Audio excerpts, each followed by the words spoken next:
welcome everybody to Table Stories, Witchcraft and Wizardry. Hello and welcome.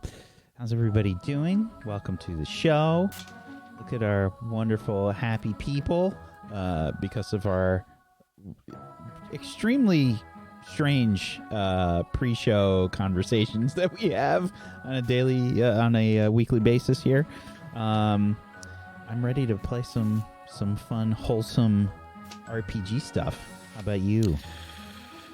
Sure. Heck yeah. Yep. I want the dopamine. I want it so bad. As we call it in my stream, Mrs. Serotonin, if you could give me a visit. Yeah, I think everybody can use that. Welcome to the stream. If you've never seen the show before, well, we're in year 2 of our wonderful group of people here playing some characters from the Harry Potter universe in Hogwarts. Year 2, the year of puberty. Oh my God, it's horrific. We've already seen. We've already seen the. Why are you like a terrifying sex ed teacher? The year of puberty. Come on. Is it you, Dumbledore? It's me, Margaret. It's a very confusing time for the students and for me apparently too. But we have a good time here. So if you would like to join us on the adventure, we'd love to have you. And you can also check out the rule system that we're using because I made it. It's totally free. You can download it if you'd like. You can head on over to tablestory.tv/WAW. And it's also a great way to make sure that you follow all of these wonderful people. Give them a follow. Follows are free. Go make it happen. If you have yourself a Twitch Prime or an Amazon Prime, or Prime Gaming, rather, that you haven't used yet, head on over and consider, getting some emotes from these wonderful people. Go support them. Otherwise, I think it's time for us to journey into our wonderful story that we have going on. Why don't we go around the room and let's introduce our players, and then I'll do a bit of a recap for everybody. We are missing Colo today, so if everybody could tell Colo how much they miss them, if they miss her on Twitter and whatnot, that'd be awesome. Hello, it's Colo. Go message her. Go message her. Wish her well. She'll be joining us in, I think, 2 weeks. She'll be coming back. But for now, let's go around the room and introduce the people that are here. Luxie, would you be so kind as to start us off? Can I just say I've been mesmerized in the worst way by this horrible GIF Zacatecus has dropped in our group chat of a germ walking with little germ feet. It's absolutely awful. It's a protein. It's serotonin. Is it literally serotonin strolling down our bods? It's a protein that's bringing stuff around. That's what proteins look like. I'll tell you what, I wish I had never seen serotonin. It scares me, and I thought I liked it. Anyways, hi, I'm Lexi Games. I'm a variety streamer here on Twitch, but beyond that, I'm also a chaotic human being. So, I think that's probably all you need to know. There's this audio clip from a Star Kid musical that's popular on TikTok right now, and I made a video with it. And it's all of these superheroes singing. I want to be your very best friend, and Robin's I want to be a modern dancer, and they're that's a really weird thing to say. Why did you say that? And it really resonated with me because it feels like y'all all talking in character about stuff to do at Hogwarts, and just Rosalina being mashed potatoes, and y'all are that's a really weird thing to say. Why would you do that? Anyways, I hope you're having a great day. Colo posted a beautiful video today about a tool she got to turn her pages. So if you want to go support Colo by retweeting that and commenting on it and just giving her some serotonin, don't show her the picture, just give her a little bit of it. It's so cute, and it made me cry in the car, so what's new? But anyways, thanks, happy to be here. What an intro. Thank you, Luxie. Spider graphs, the graphs with all the bubbles, that's my brain. Thank you, Luxie. Murgles. Hello. I'd like to quickly add that video that Colo shared is incredible, but Yes. also shout out to Eustachios, who is the wonderful community member who made that thing for her. So shout out. Thank you so much for taking care of our very best Colo. Means so much to all of us. Hi, I'm Murgles. I'm playing Clementine Goosanders for you today. I'm kicking around. I'm an animator and storyboard artist, and I'm making an animated film on Twitch. It's going pretty well. Had an emotional breakdown about it this last week, which was a good time, just like crying on stream for 2 hours, which was hilarious. Just casually, you know. But yeah, the creative process is full of emotion. So if you want to see how animated films get made, you can come check me out on Twitch. I'm also on a show on Saturdays called Leech, where I play a character named Jean, and I'm a vampire, and it's super, super fun. So thank you so much. Thank you. Nega Oryx. Hi, I'm Nega Oryx. I play Olive Everglade, and I also do other stuff on the internet. I'm doing some of that stuff every day. It doesn't stop. Come follow me so you can see what stuff I do on what day. Thanks for having me. That's all the brain capacity I have today. Should be fine. I'm sure you'll be just fine. Zagonicus. Hi everyone, I'm Zgodicus. I play Alexander Pepin. He's a Ravenclaw student here. And things are happening and it's exciting. I can't wait for the continuation of them today. You can find me here on Sundays in Table Story, where I play one Eppo Tobith. Things happened on Sunday, and it was intense, and I have lots of thoughts and feelings to work through, and I'm looking forward to that. And you can find me all the internet places, Scoricus and all of them. I've been streaming lots of Hades lately.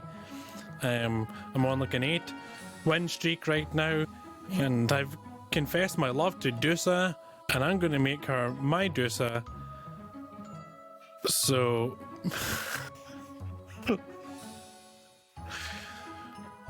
So thumbs up. Yeah. Oh my god.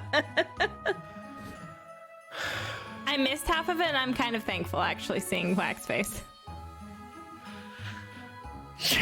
God. It feels so good. That hurt me physically, emotionally, and spiritually. Good. Well done. Well done. I am Wax Monica Steven. said, "Happy birthday, Whack." Here's a little pain. Well done. I am Wax Steven, and I will be the Headmaster of Doom. I will be dragging the players kicking and screaming through the adventure today. And now I feel like there will be more kicking and screaming than I had planned. Just saying. And I'm going to do a little bit of a recap for everybody. Get everybody in the right headspace for what's been going on. So, on the last episode of Witchcraft and Wizardry, Maisie left for a few days as her father showed up, saying that her mum had an episode and had to go to St. Mungo's. This left Clem feeling a bit upset and sort of made her, I think, just worry pretty hard about what was happening with Maisie and her mother, and having very little information to go on. Alex and Rosie were still acting strange and extremely confused that they might be spies and or dating. Let that marinate for a second. Olive and Clem talked about Maisie and reminisced a bit, cheering up some of the sad feelings that they had been experiencing. Olive staying in from class for a day after dealing with some pretty difficult feelings and speaking with Professor Longbottom. Alex ended up recruiting Barney to help with research on magical hypnosis, trying to figure out if he and Rosie were, in fact, spies.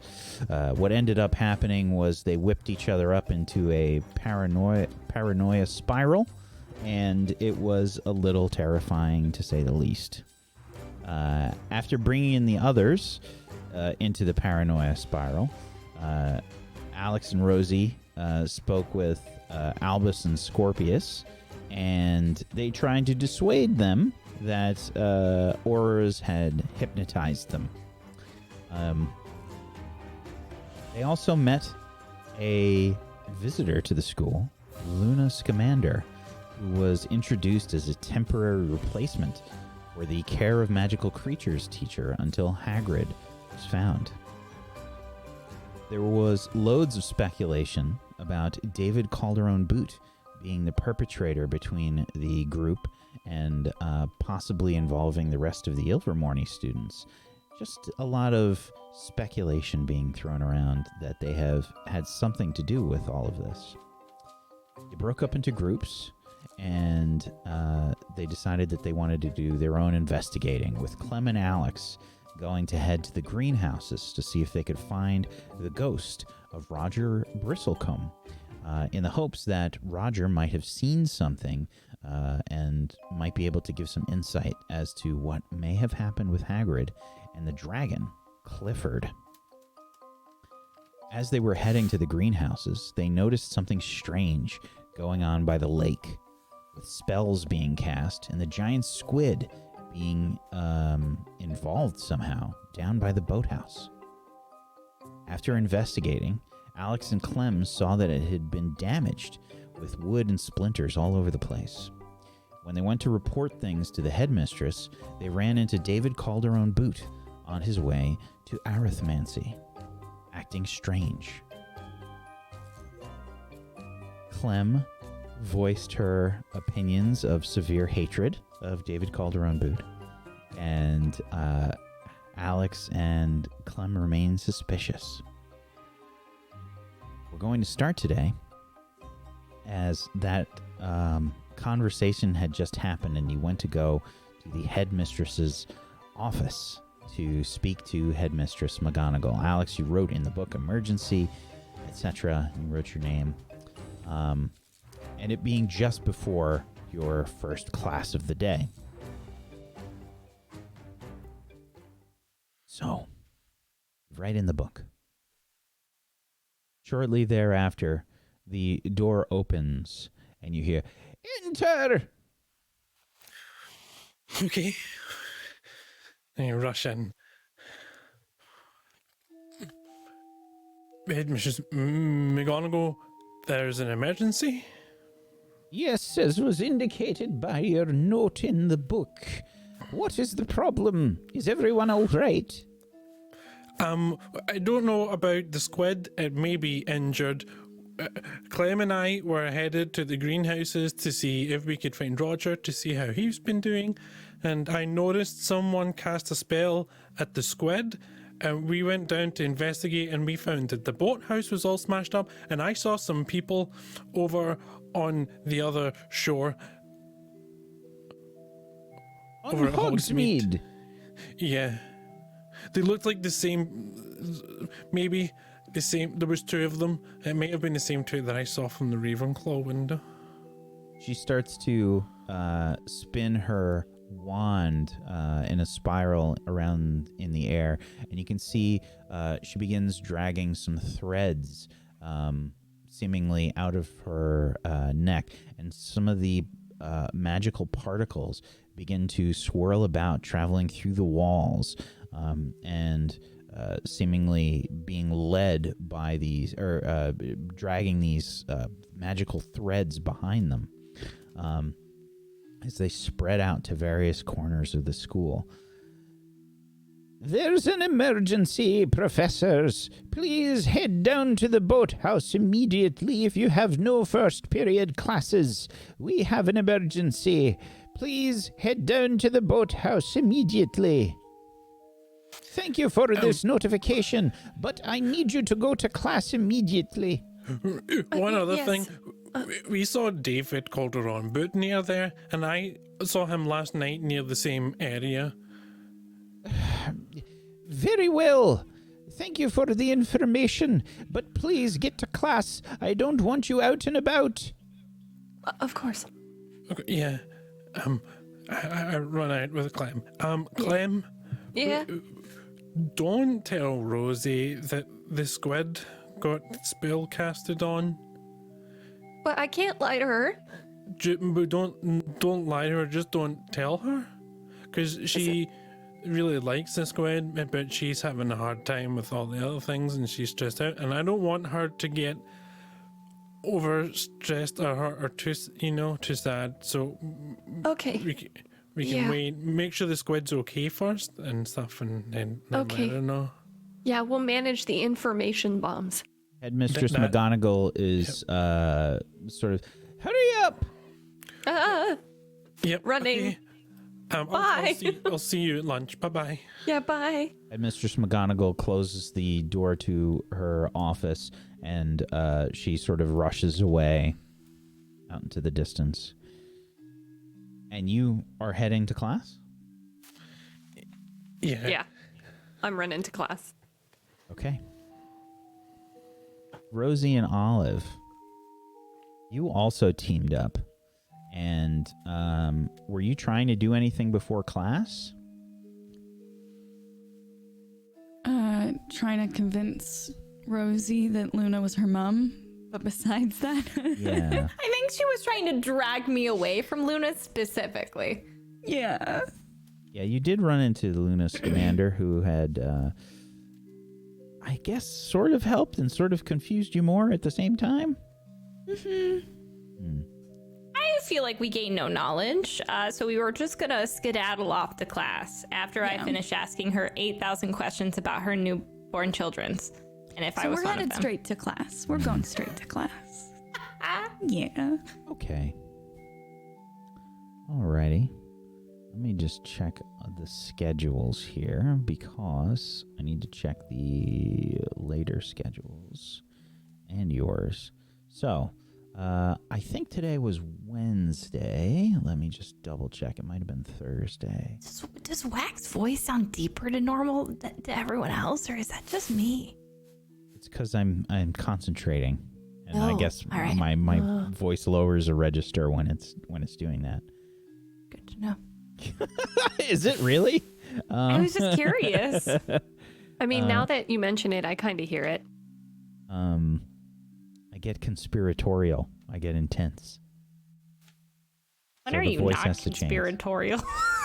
Listen, don't judge me, okay? Today is Wednesday. Yes. Okay. So, let's see. For the Gryffindors, that means herbology, as well as Rosie. You also have herbology. Wait, is this our first class? This is after lunch, I thought. I think this was your first class. I think Luna introduced herself. Oh, the for weird breakfast. fruit was for breakfast? Yeah. Okay. Yeah. And Alex, you have charms. So, the reason that I ask is because I want to know the way that everyone is walking to class. Alex and Clem, you were coming from the headmistress's office. And Rosie and Olive, you were at the entrance hall, basically, when you left. Mm-hmm. And you are headed to herbology. So, I want to know which way you go. Olive and Rosie first. I feel like this is going to be an Olive is the responsible one, and I'm very distracted by having just met my quote-unquote mother. So, which path do you think you're dragging me down, Olive? Because we're coming from the... We're at the entrance hall. Yeah, I feel like probably through the south. Maybe like we would walk through the quad and then across the stone bridge. Through the quad and across the stone bridge. Yeah. Okay. Am I dumb? Where is herbology? Why am I dumb? What's happening? Can you? Herbology's by the the greenhouses. greenhouses. Okay, I see Yeah. it. I don't know why I was Yeah, expecting you to be near the Quidditch pitch. I got it. Right by the greenhouses. Okay. Clem and Alex. Alex, you have Charms class, which I think is probably going to be around the courtyard there. I don't think we have a solid location for it, but I think it's around the middle courtyard. Yeah, I'll look that up. Apparently it's on the 3rd floor somewhere, so it's over that direction. So I guess I would.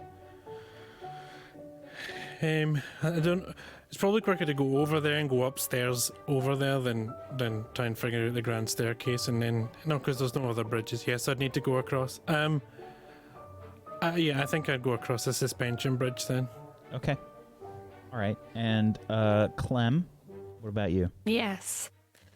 I'm sorry, which class am I going to again? Herbology. Herbology, yes. I guess the most direct place? I'm trying to think, where again is McGonagall's office? Yeah, sorry, okay. Yeah, so I would go over the viaduct. Okay. And head that way. So, I would like Rosalina, Clementine, and Olive. I guess it would be Rosie and Olive. You can choose between one of you. You will be rolling with your relationship to notice something. Clem, you can notice something. This is with no relationship benefit.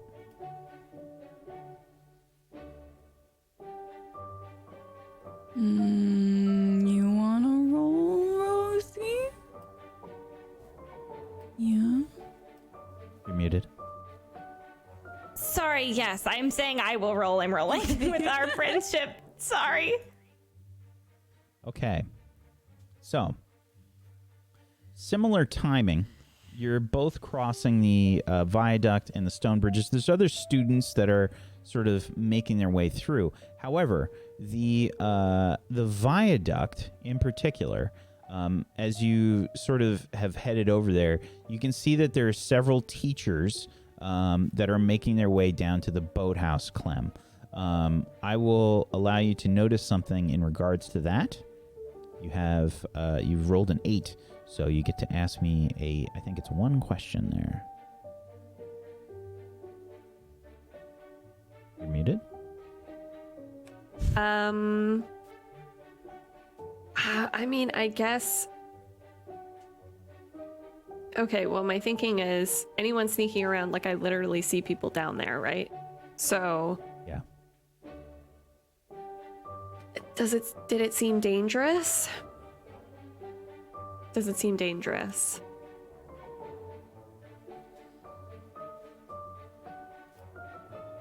Not at the moment. It seems like the teachers were kind of spreading out. They were going down to the boathouse. You would assume that they're investigating what's going on. It doesn't look like there's anything, there's no spells or anything going off or anything like that. Doesn't seem dangerous right now. Okay. You have a bunch of other students, though, that are kind of like, that have stopped on the viaduct and are kind of like looking down at the boathouse. It's probably pretty crowded on the viaduct, too. So there's like a nice chunk of students that have sort of gotten out of, breakfast and are trying to see what's going on. Yeah. So there's a lot of chatter that's happening, like, what's going on down by the boathouse? Why are all the teachers there? A lot of those kinds of conversations. Okay. Olive and Rosalina, you can notice something about there's the groups of students that have sort of gathered on the viaduct. Okay. So I get to ask 2 questions, correct? 2 questions. Is there anyone or anything sneaking around? Okay. Yes. I think that you... Is it an American? You see that they're... How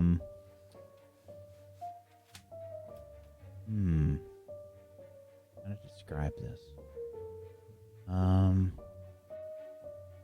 So, I think that you can see that there are some professors that have they're down by the lake, like the stream that goes underneath the viaduct. And it looks like they're investigating the water. Okay.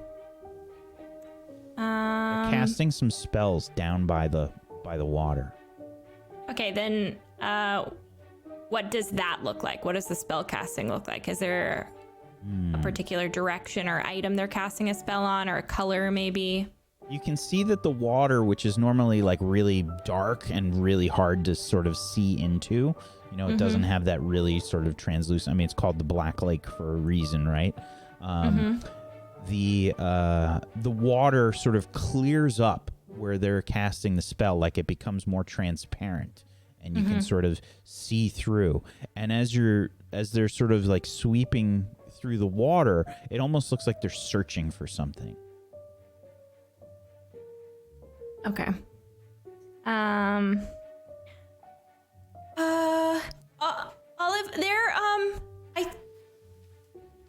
they're casting a spell to see into the water? Like there's Why something the in lake, the though? water? I don't know, and it looks like there's people across on the viaduct too. Did something happen? Does the water... do you think the water from the lake goes in or out of this little stream? I'm not sure. Why? What difference does it make? Can I figure out, like, by looking at it, if I can see which direction the water is flowing? Does it flow down underneath the stone bridge, like the lake flows past the viaduct under the stone bridge? Yeah, there's a waterfall right there. So it'd be Okay, so flowing it's like out. all going down. Yeah. Okay. Can we see if Professor Longbottom is included in the professors that's doing this? I think that Rosie would have seen that. No, he wasn't. Okay. Okay.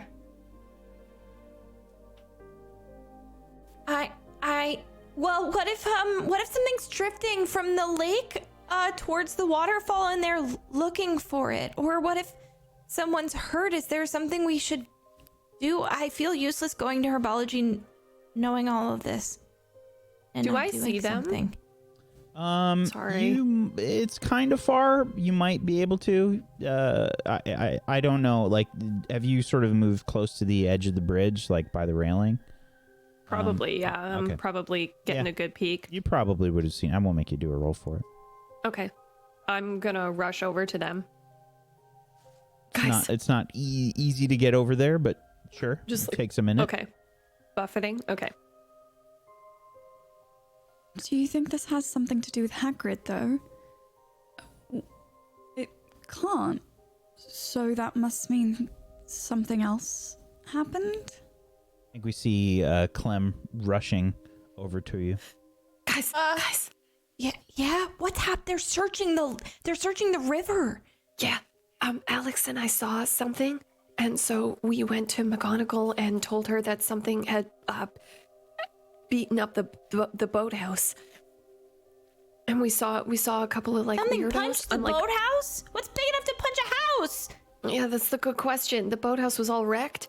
Anyway, we went and told McGonagall, and then she announced to everyone right away, and then told us that we had to rush to go to class. Why would something at Hogwarts try to destroy a piece of Hogwarts? It doesn't make any sense. But we have a lot of people here that aren't from Hogwarts, Olive. I mean, surely a student wouldn't crash into the boathouse, would they? I would like to point out at this particular moment, we are a magic school, so anything is really possible, right? Like maybe it was a spell gone awry, or a potion, or maybe it was intentional as a distraction, or maybe they made the squid mad and the squid punched the boathouse or something. Like, he could slap his big paw on the side, right? Yeah. Do you think it could have something to do with the creature that hurt the unicorn? Or the dragon! There's a dragon!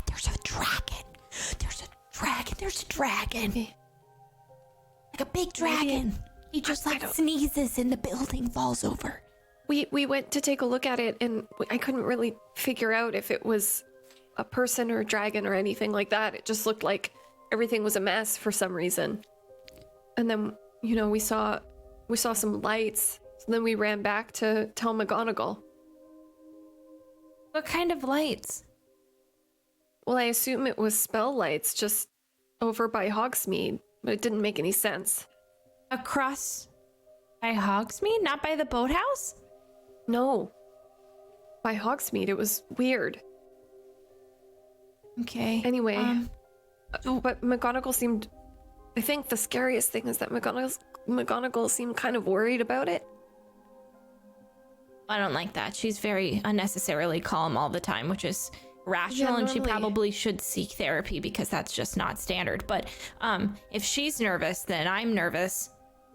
I know. Like, We should really go to nervous. class. We should go to Yeah. class, and we'll meet up after and regroup. And someone's hurt. I think it's one of those cases where the professors will figure it out, and we will just make it worse if we don't.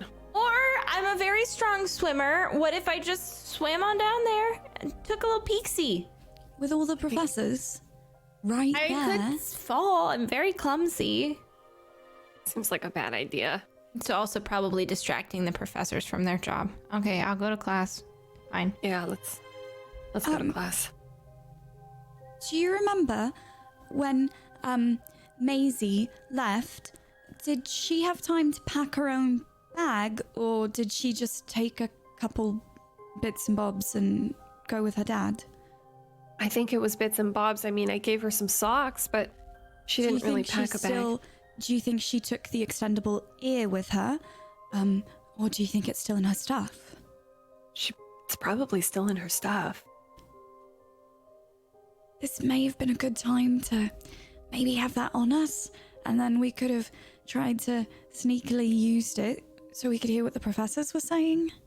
Well, I'm sure that they're going to have a lot to say even after they're looking for stuff, so I wouldn't count us out yet. Maybe we should try it later. Yeah, good plan. Herbology Yeah. first. Okay, yeah, plants. Plants, not hurt people. Okay, you're going. I'm coming. I'm right behind you. So We you got head this. to herbology, right next to the greenhouses, basically. And you can see that Professor Longbottom is, I guess he's standing outside, which he normally doesn't do. And he looks like he's sort of doing a head count as students are entering the classroom. You know, he's sort of doing that, like that. He has that like mental math sort of appearance, like he's sort of looking at people as they enter. Hello, hello. Yes, welcome to class. All right. Right. Okay. And he pulls up like probably what you would assume to be an attendance roster, and he's just kind of checking people off on the attendance roster as you all sort of enter the classroom. He waits for a few more moments, and he says, "Did anyone see anyone else waiting to get to class? Specifically." He starts to like look through the roster. Specifically, Lauren Macon and Hayden Magpie. Students kind of look around.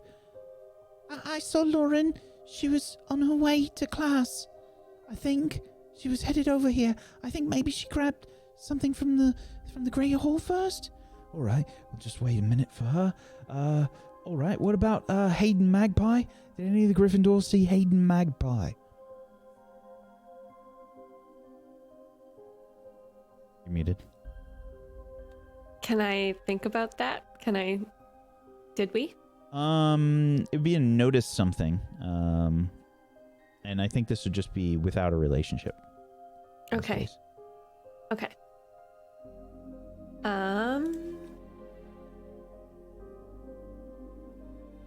8. Yeah, you can ask me a question.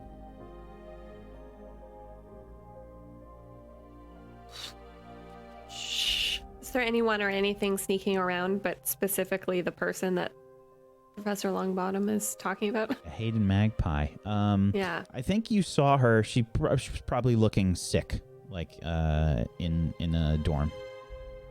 Okay. Professor Longbottom? Yes. I haven't seen her in a short while, but the last time I saw her, she was looking sick in the dorm. All right. Let's assume that she's not feeling well for the day. All right. And he closes the door to the classroom. He says, "I'll just give Lauren a moment, and then we'll begin." He's sort of hanging about by the door outside, as everyone sort of gets ready for class. There's lots of chatter and whatnot going on in the classroom. Lots of students wondering what's going on. He's outside. He's Okay. outside waiting for Lauren, but he's closed the got it. door. Okay.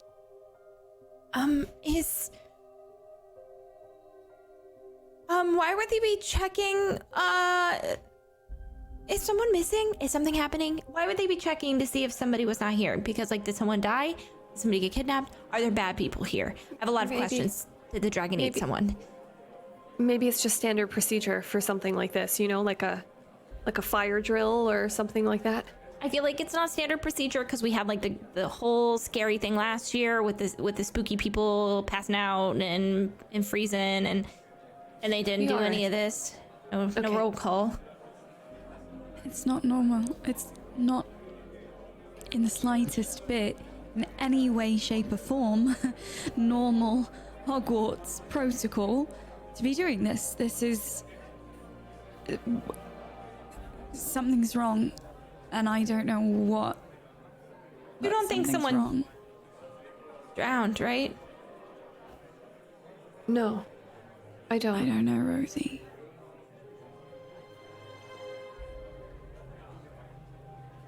I'm sure if something was in the water, they could just talk to the squid. She's really nice, and I'm sure she'd help. What if something happened to the squid? What would happen to the squid? What happened to the unicorn? What happened to Hagrid? What's happening to anyone here? You think something would hurt the squid? I don't know, Rosie, but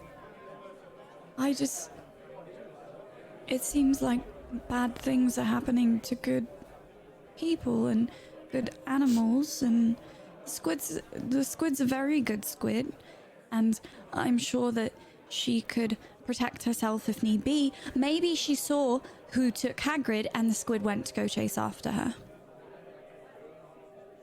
Okay. Yeah, maybe if anybody hurt that squid, I will hurt them personally with my fists. I will be right alongside you, and we will defend the squid's honor together. But We were supposed to do yoga together later. you No. still will. Okay. But I just think we should be aware that something bad could have happened. You hear the door open and Lauren Macon sort of scuttles in, and she says, I'm sorry, I was just getting some food. And So she's fine. and she sort of goes to sit down. Professor Longbottom sighs relievedly and closes the door. All right. Sorry, everybody. Can you just can you quiet down? Sorry. Sorry. Sorry. I know there's a lot of talk going on about what's been going on this morning. Headmistress McGonagall has just notified the professors that weren't having a first period class today to assist down by the Black Lake. It appears that the boathouse has been severely damaged, and if anyone has any information about seeing anything strange by the boathouse or near the lake or Hogsmeade, to please let a prefect or a teacher know. As it stands right now, it appears that the giant squid has gone missing.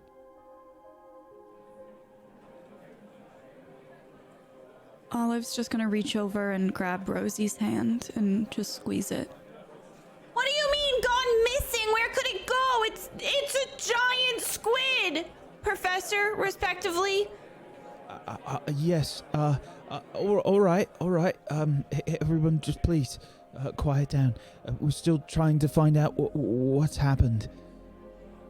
We're not sure yet. I'm supposed to sit in class and not help do anything. I'm supposed to learn about plants. Well, one of my really good friends, the squid, is potentially missing, Professor, and I can't do anything to help. For now, everyone needs to stay in class, and where you are well supervised. We need to make sure you're all safe. I whip around to them. Guys, I know, okay, I know that this is scary and sad. And I don't mean what I'm about to say in the way that it's gonna sound, so please don't be angry. But this is kind of a good thing. I mean, we didn't know. We had no way of knowing why Hagrid was missing. We didn't know that the dragon might have been associated, but now that we know that someone took the squid, then that means that someone is collecting large giants. And why? Now we can figure out why. You think they took the squid? Is that why they're dredging the lake? They're looking for the squid? They could have just asked me. I talk to it every morning. Nobody else talks to the squid every morning. Maybe they're looking for evidence. Like, investigating and crime scene and whatnot. It's a really big squid. I don't know how anybody would pick it up. That's Maybe what I they mean, didn't. though. Maybe they This use is- magic. This is great. We can go to the library. We can look at spells and things that can take and move giants. And then we'll know how strong the person has to be to do it, what the spell is, what year they'd have to be in to even know how to do it. We can work backwards from this. We can't give up. We should ask the new Care of Magical Creatures professor. She seemed to really like you, Rosie. Maybe you could ask her. I'll ask her. I would also like to go to the library. I know normally I'm not invited in, but I'll take my cloak off before I go inside this time. We're going to find the squid. You know that, right? I hope so. Here's the thing. I know that Hagrid's okay. I know that Hagrid's gonna be okay, and we're gonna find him. And if we find Hagrid, we find the squid. And if Hagrid's okay, then the squid is okay. It's just a matter of retracing their steps. So it's gonna be okay. We're smart. We can do this. Rosie, I promise. I, for one, refuse to graduate from an institution without the giant squid present. So, I don't care how long it takes. I am going to find that squid. You are going to do it with me. Swaff will save the day. And, we'll figure it out before summer break. And it'll be wonderful. And you can send little postcards to the squid when you're on vacation, and everything will go back to the way it was before. Okay, yeah, that'll be fine, but I will need waterproof paper. Also, I don't know if the squid can read English, but I will ask her when I see her again when somebody returns my friend to the lake. Exactly. I mean, listen, look at our track record of solving these sort of mysteries, right? We found an entire vanished wing last year. Of course we can find a vanished squid. Well, if there's a vanished lake, and they put the squid inside the vanished lake. Maybe they're building a new Hogwarts. Wait. They're taking That's little genius. pieces of our Hogwarts. It's just rude. That would be that's property genius. theft. What is? How do you vanish something? Oh, how did they make that bubble that they put the dragon in? Yeah. How did they do that? It's like, Wait, we shouldn't know that. I shouldn't ask that question. We weren't supposed to know about the bubble. yeah, we gotta Google. We're gonna look that up on the library. I don't think they can Google things here, but remember, our phones don't work. Yeah, I know. What? It's That's okay. a phone thing. Muggle thing. Muggle trash. So, what was the good idea, though? You said, "Ooh, good idea," and Well, if we What find was out it? how they vanish things, then maybe we can find out what they're doing to take all the stuff away. Maybe they put them somewhere. The room, the wing was vanished, and then they had like a little vanishing bubble. And there's a common theme here happening while we're at Hogwarts, and it's vanishing. all right. I wish that there were spot treatments nearly as successful as Hogwarts is at vanishing things. Stupid. I'm a freaking squid. We can figure it out. We'll go to the library, and everything will be fine. And by the time Maisie gets back, she will be back to a Hogwarts that has a squid and a Hagrid and a very well rested and healed unicorn. Yes. So In that let's order. pretend to get through the rest of this class, and then we can go straight to the library as soon as we can, okay? I am excellent at pretending to get through classes. I got this. Okay. Good. So, I think that herbology is like a pretty difficult class to get through. Like, no one's really able to pay attention, including Professor Longbottom. Like, he's trying his best to wrangle cats today, but it's pretty difficult. So not much gets done in herbology today. I think that charms is kind of the same for you, Alex. There's a lot of chatter. People that have class basically on the other side of the school where you are right now have heard about it, I guess, from Vice Headmaster Flitwick. And there's been similar chatter. Charms is pretty difficult. So you all get out of class, and I think that loads of people probably like rush to the viaduct or like by the boathouse. They want to see what's going on.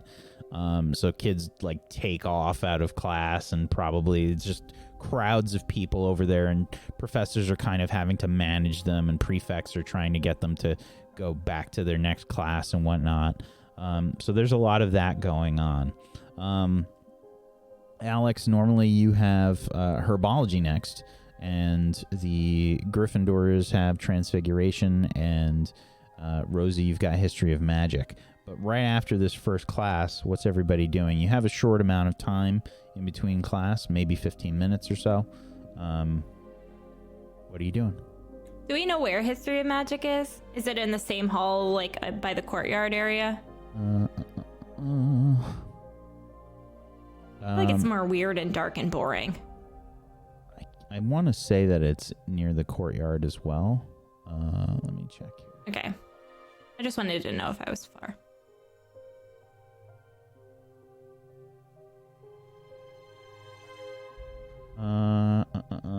Fourth floor.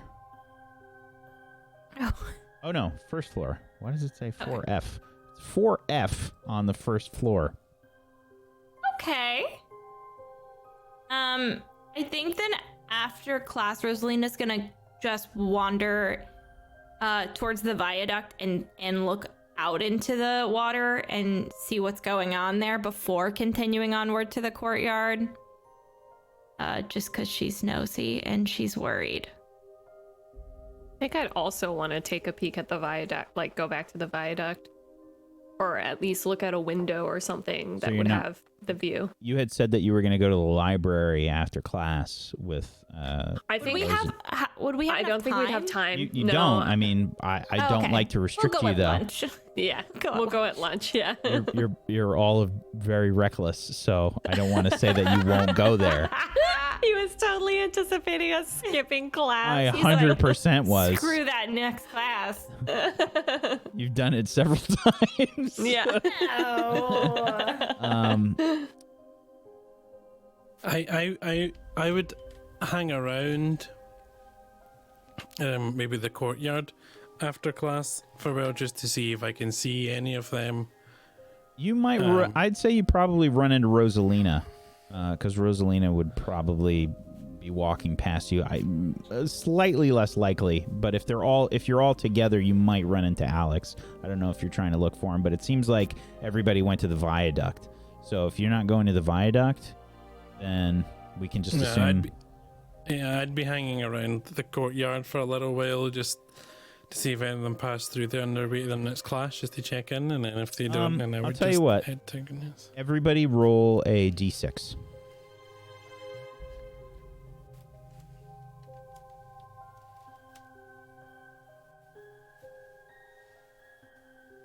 Nope. So unfortunately, you don't run into anybody while you wait in the courtyard area. It gets pretty close to time for herbology, and you head on over to herbology with Barney. And Barney's like, I think the conversation has been wildly speculative as well between you and Barney. Barney says, So, what do you think it is? Do you think it was you and Rosie that stole the squid too? No, because I saw this. I saw the squid, and I think Well, it the makes squid. sense if you saw it before it was stolen. Right, no, but I saw the squid, and I saw a spell be cast on the squid, and it wasn't from my. And Clem was with me, and I think the squid might be like a guard squid, and maybe it was trying to like defend or something, and then I don't know. I think maybe if it got hit, maybe it went to hide to heal up or something. In the boathouse. I don't know if it would hide in the boathouse, but How big is it? it's really big. It has normally I just see a tentacle come out, and the tentacles is pretty big. So it can't fit in the boathouse then. No. I was thinking maybe there's like a crack or a cave underwater under Hogwarts where it would like hide out, maybe where it sleeps. Right, that And makes sense. Yeah, because when some animals get hurt, they go run away and hide. Maybe that's what the squid's doing. Okay. So you're sure you didn't steal it? Well, I'm sure I wasn't wet. I didn't smell like the lake, and I saw the squid, and then I was with Clem the whole time until I told Professor McGonagall, Headmistress McGonagall, and then I came to Charms class, so I didn't have time to do it. Yeah, I can there's remember no way you everything. did it. So maybe you're not a spy. Well, see, I'm thinking maybe I wasn't a spy. Maybe I was hypnotized into thinking I was a spy because I saw too much. And they saw me talking to the Aurors, and then they made me think that maybe I was a spy and tried to turn me against the Aurors. I think that's how it worked. So I was like, No, it seems kind of strange.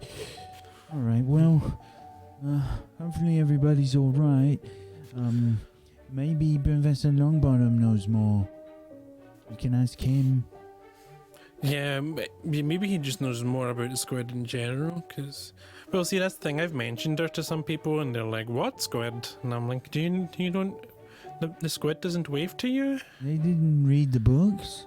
It's really strange. It says it in the Hogwarts books. Yeah, well, When you're supposed to read them before you come to school. well, some people don't read their books like they're supposed to, and you just have to Why? kind of. I don't know. Maybe they're busy doing something else, like yoga. Oh. All right. Well, I hope we can get to class and maybe learn something else. Yeah, we'll just ask if the squid is a guard squid. We can ask Professor Longbottom that, and then we at least get. If we just go directly with a question, it doesn't give him a chance to dodge the question. You head to herbology class. There's not too many people here at the start of class. There's I'd say more than half the class is kind of like missing right now, and Professor Longbottom is like waiting outside, and you can see he's got the the class registry basically that he's seemingly checking off as you and Barney approach. Hello, Professor Longbottom. Hello. Oh, I can see you're taking. Alex, it's Barney. I think his name's Barnabas on there, but no one calls him that. Anyway, is the squid I remember guard? you. Yeah, is the squid a guard squid? What? The squid, the big squid, is she a guard squid? Is she under contract with Hogwarts as a guard squid to guard the waters of Hogwarts? Well, not directly. But she could, because she's really big, anyway. But she's pretty friendly. Maybe she's not the confrontational type. Although I did see the spell getting cast at her, so maybe she was trying to defend Hogwarts from external forces, as I suspected. What do you think, Professor? I don't really like to speculate, but we're not sure as of yet. If you could please enter the classroom, I'm sure Headmistress McGonagall will let everybody know when anything's updated. You had Hufflepuff and Gryffindor second years last class, right? Yes. I have my friends are in that class. So how did they take the news? I'm sorry. Who? Oh, it's Clem, Olive, and Rosie and Lily would be in that class too. I'm sorry. I didn't notice anything aside from Rosalina seeming a bit upset. Yeah, her and Squid are basically best friends. I think they do yoga together in the mornings. He sort of nods his head, and there's a student that walks past. He checks the register. Yes, I'm sure everything is a bit traumatic right now for everyone. Yeah. Okay. Well, if you need anything, me and Barney will be sitting over there in the class. Oh, thank you. We'll continue the lesson shortly. I just need to make sure that everyone arrives. Get it. I'm gonna take my seat. What do you think, Barney? I have a feeling that the squid has a sort of unspoken agreement, because I don't think the squid can speak, but it hangs out at Hogwarts and gets to make friends like Rosie, and then in return it protects Hogwarts. I think it's probably something close to that. I don't know. Maybe it's friends with Headmistress McGonagall. I wonder who's older. Oh, that's a good question. Well, for the squid to get that big, it would have to be pretty old. I would You need sure to they're be not like. just born that big? Well, they couldn't be. I don't think they would be born a little smaller, unless that's a baby one, in which case it would get really big. But the sea's only so big, and they would have to eat like whales. Wait, is there salt in the lake? I don't know if it's a salt lake. A lot of the rest of the class is these kinds of back and forth questions, various theories on the squid and whatnot. And the second period comes to a close, and it's lunchtime. What's everybody doing? I'm not eating. I'm going directly to the library. Yeah, I'm gonna also do that. I'm going to get food because that's what we normally do. Olive? Wait, should we go get Alex? Sorry. I was gonna say, I think if everyone looked like they were headed straight towards the library, Olive would have pointed out. Where Alex wouldn't know to meet them there. Where is the library? I believe it's on the north side. I think it's up here, like right there. So I'm exceedingly close. Let me just double check here.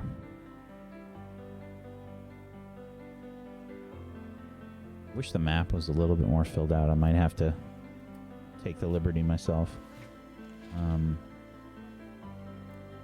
I'll draw a map. You're gonna draw a map? It sounds like fun. It is fun. I did about 200 hours in one of my maps for D&D. So it's a lot of very, very expensive time-wise fun. Not me about to Whack use was- a whack as drawing a map as therapy. No way. Whack just was like, Luxie, my son. You have to no draw a idea map. what you've done. So, yeah, it's located off a corridor on the first floor of Hogwarts Castle. So I think we can say that it's probably on the northern side there, near the courtyard. Okay. Then I think that I am gonna go directly there and assume that they are either gonna go to lunch and meet me or grab Alex. Now I see conflicting information. Third and fourth floors. Training grounds. I think that they're tower. all gonna lie to you. I feel like it's upstairs. I don't know why. I feel like it like looks down because it is. It has to be because Oh, yeah, Nexus Roger. Olive jumped Olive, out the window. Yeah, Yeah. Olive fell out the window, yeah. So it's probably like around the courtyard, but up. Third and fourth floor, somewhere there. Okay. This is Okay. us just getting really into the map today for no reason whatsoever. Yeah, I'm gonna go upstairs and go directly into the library. I would like to throw my cloak off outside the door haphazardly before I go in. Sure. So Clem, Olive, what about you? Rosie went to the library. I would be going to the Great Hall to tell Alex what's happening. Okay. I think maybe I'll be like, hey, Olive, I'll go with Rosie to the library. You go grab Alex and meet us there. Okay. Just because she seems sort of, I don't want to leave her alone. So I'll do that. So, I think we see Olive and Alex meet up in the Great Hall. I'm eating sausages. It's pretty quiet for lunchtime. There's probably half the normal people in here. Alex, Hello. Rosie skipped a meal. No, I didn't think they were gonna do a big announcement like that. And she really likes the squid. How is she? She didn't even come to lunch. Where did she go? The library? Rosie's We- gonna read? Instead of eating. I'm really Okay. worried, Alex. Yeah, that's not a good sign. Why did she go to the library? Alright. To read about... The new theory is that maybe if the squid's missing and if Hagrid's missing, someone is using magic of some sort to steal them and take them away. We would have noticed a dragon leaving the school, you know? So maybe wherever the dragon is where Hagrid is, which is where the giant squid is. So Clem and Rosie went to the library to study what kind of magic could possibly transport Okay, such well, large creatures. but they couldn't all be in the same place because a dragon needs to fly, Hagrid needs to walk around, and a squid needs to be in the water. You know. Also, I saw the squid getting a spell cast at it, and it didn't get like floated up away or anything. Its tentacle just went, and like I think maybe it went ouch and ran away and hid to, you know, when animals Wait, get hurt, you they run saw away and a hide. spell being cast on the giant squid right before it disappeared? Mm-hmm. Who was casting it? I think it was maybe the shady figures that I saw on the Hogsmeade coach. Did Clem not fill you in? No. Oh, she didn't really see it. I spotted it, and then with my binoculars, so she heard it from me, and then her anxiety would have been up. So yeah, there was a spell cast at the squid, and then that's why I went, what happened? And I got my binoculars and looked, and then I saw some figures, and then we ran down to the boathouse and saw it was all smashed and investigated and couldn't find anything, and then told Headmistress McGonagall, and then class and stuff happened. So someone could have attacked the squid and it ran away to protect itself. That's what my current theory is. I think squid, yet to be named, I think she is like a guard squid, or she looks out for the waters of Hogwarts, and maybe people were crossing the water from Hogsmeade to Hogwarts and doing funny business, and she was trying to go like stop with her tentacle, and then they zapped her, and that's when Did she you went see away. how many of them there were? I only saw two. Two. And that's just, and remember, I saw two cloaked figures from Ravenclaw's window as well. So I don't know if it's the same two. And David Calderon Boot was right nearby as well. And I saw him near the same place the night before too.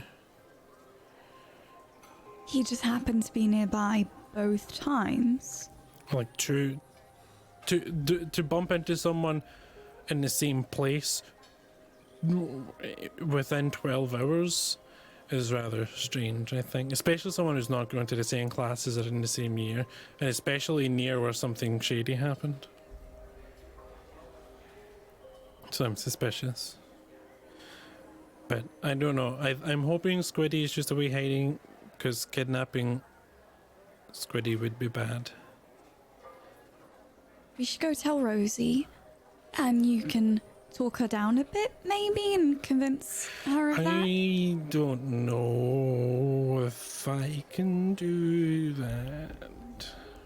Why not? Because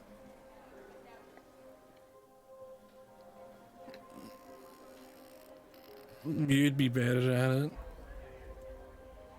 I would be better at explaining what you saw.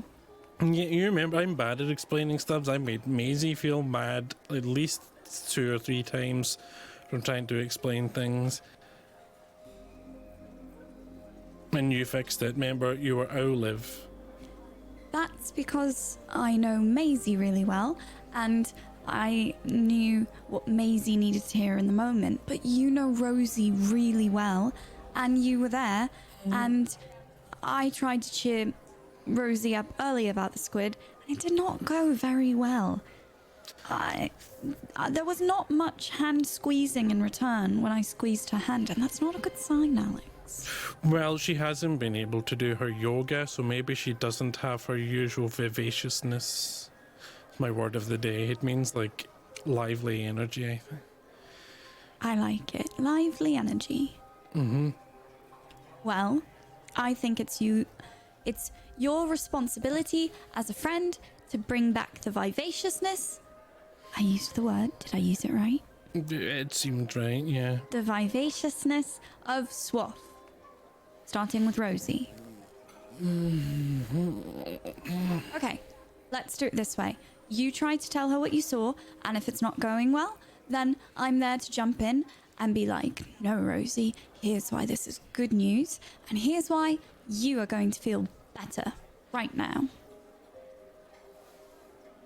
Okay, we'll give it a go. I'll try my best. We'll see how it goes. Well, we can't bring food into the library.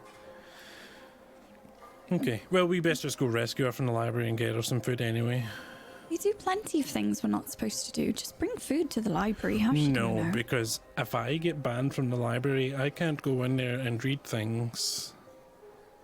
All right, fair enough. Let's be quick then so we can bring Rosie back to eat. Right, okay. Okay. So, we switch to the library, where Rosie and Clem are. So, what's going on there? As you two probably arrived separately to the library. I would like to... Oh boy. I would like to read her, if I could. Sure. Rosie, I think, would arrive first, is my guess. Yes. Rosie,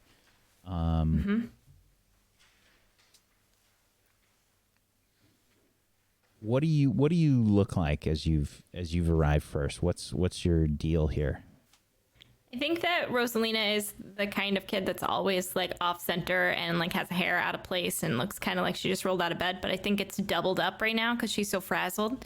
Like wands tucked in like a knot in her hair, and she's like pulling every book she can think of off the shelves. She's sweating, but she's trying very desperately to be quiet because she does not want to piss off the librarian today. It's not the day. But Rosalina is looking for a book in particular about magic, about how to swim underwater. Okay. So Rosie is kind of like fervently looking through some books. Clem, you can try and read between the lines. Yeah. Can I use it with my relationship with her? Oh, definitely. Amazing. I also have a +1 forward from last week. Okay, a 9. You can ask, Yeah. I believe it's 2 questions?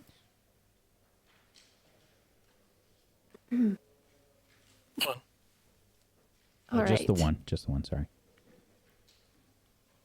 Oh, wait. On a 7 to 9, ask 2? 1 question for read between the lines. Oh, yes. Sorry.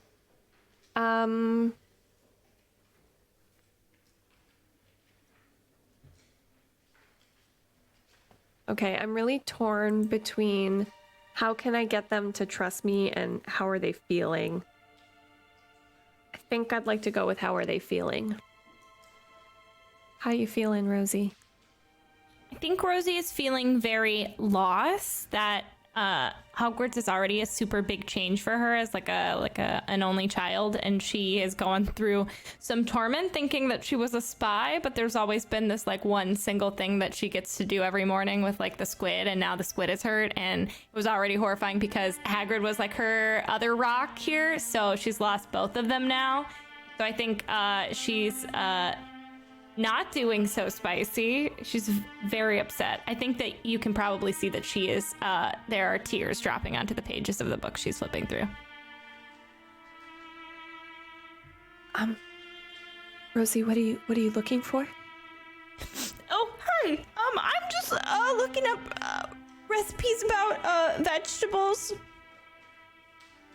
I want to help you look for it. So tell me what you're looking for, and then we get 2 eyes. 4 eyes? We get 4 eyes. 4 whole But eyes. I feel like if I tell you, you have to pinky promise you won't tell anyone else, because I think that they're gonna try to talk me out of it. I got you. Okay, I'm looking for something that allows me to breathe underwater so I can go looking for the squid, because just looking into the lake isn't gonna work. The squid's probably, it's so big, it's probably really deep under, Yeah, you're so right. I'm gonna go swimming. I'm a pretty you're good right. swimmer, so I'm just looking for a spell, or like a fruit or something to eat, maybe. Okay. I just silently begin looking as fervently with her. Like, I want to sort of bring my level of intensity to her so that she feels like I'm supporting her the best. Like I'm another version of her, taking it as seriously as she is. Okay. Begin your search. And I think if you're on your own, kind of just looking through the books, it's probably pretty hard to find. One of you can, I think, try and... I was gonna say, could I do like an I read about that role, like thinking like maybe I'd heard it be talked about in a classroom, so I could narrow it down to a specific book? Yeah, I think it'd be an investigate. Okay. You can use your relationship. Good. I hope we have a good one. I maxed it out, so it's at 0, unfortunately. Our relationship was too good. Okay. You can ask me a question. So it's investigate.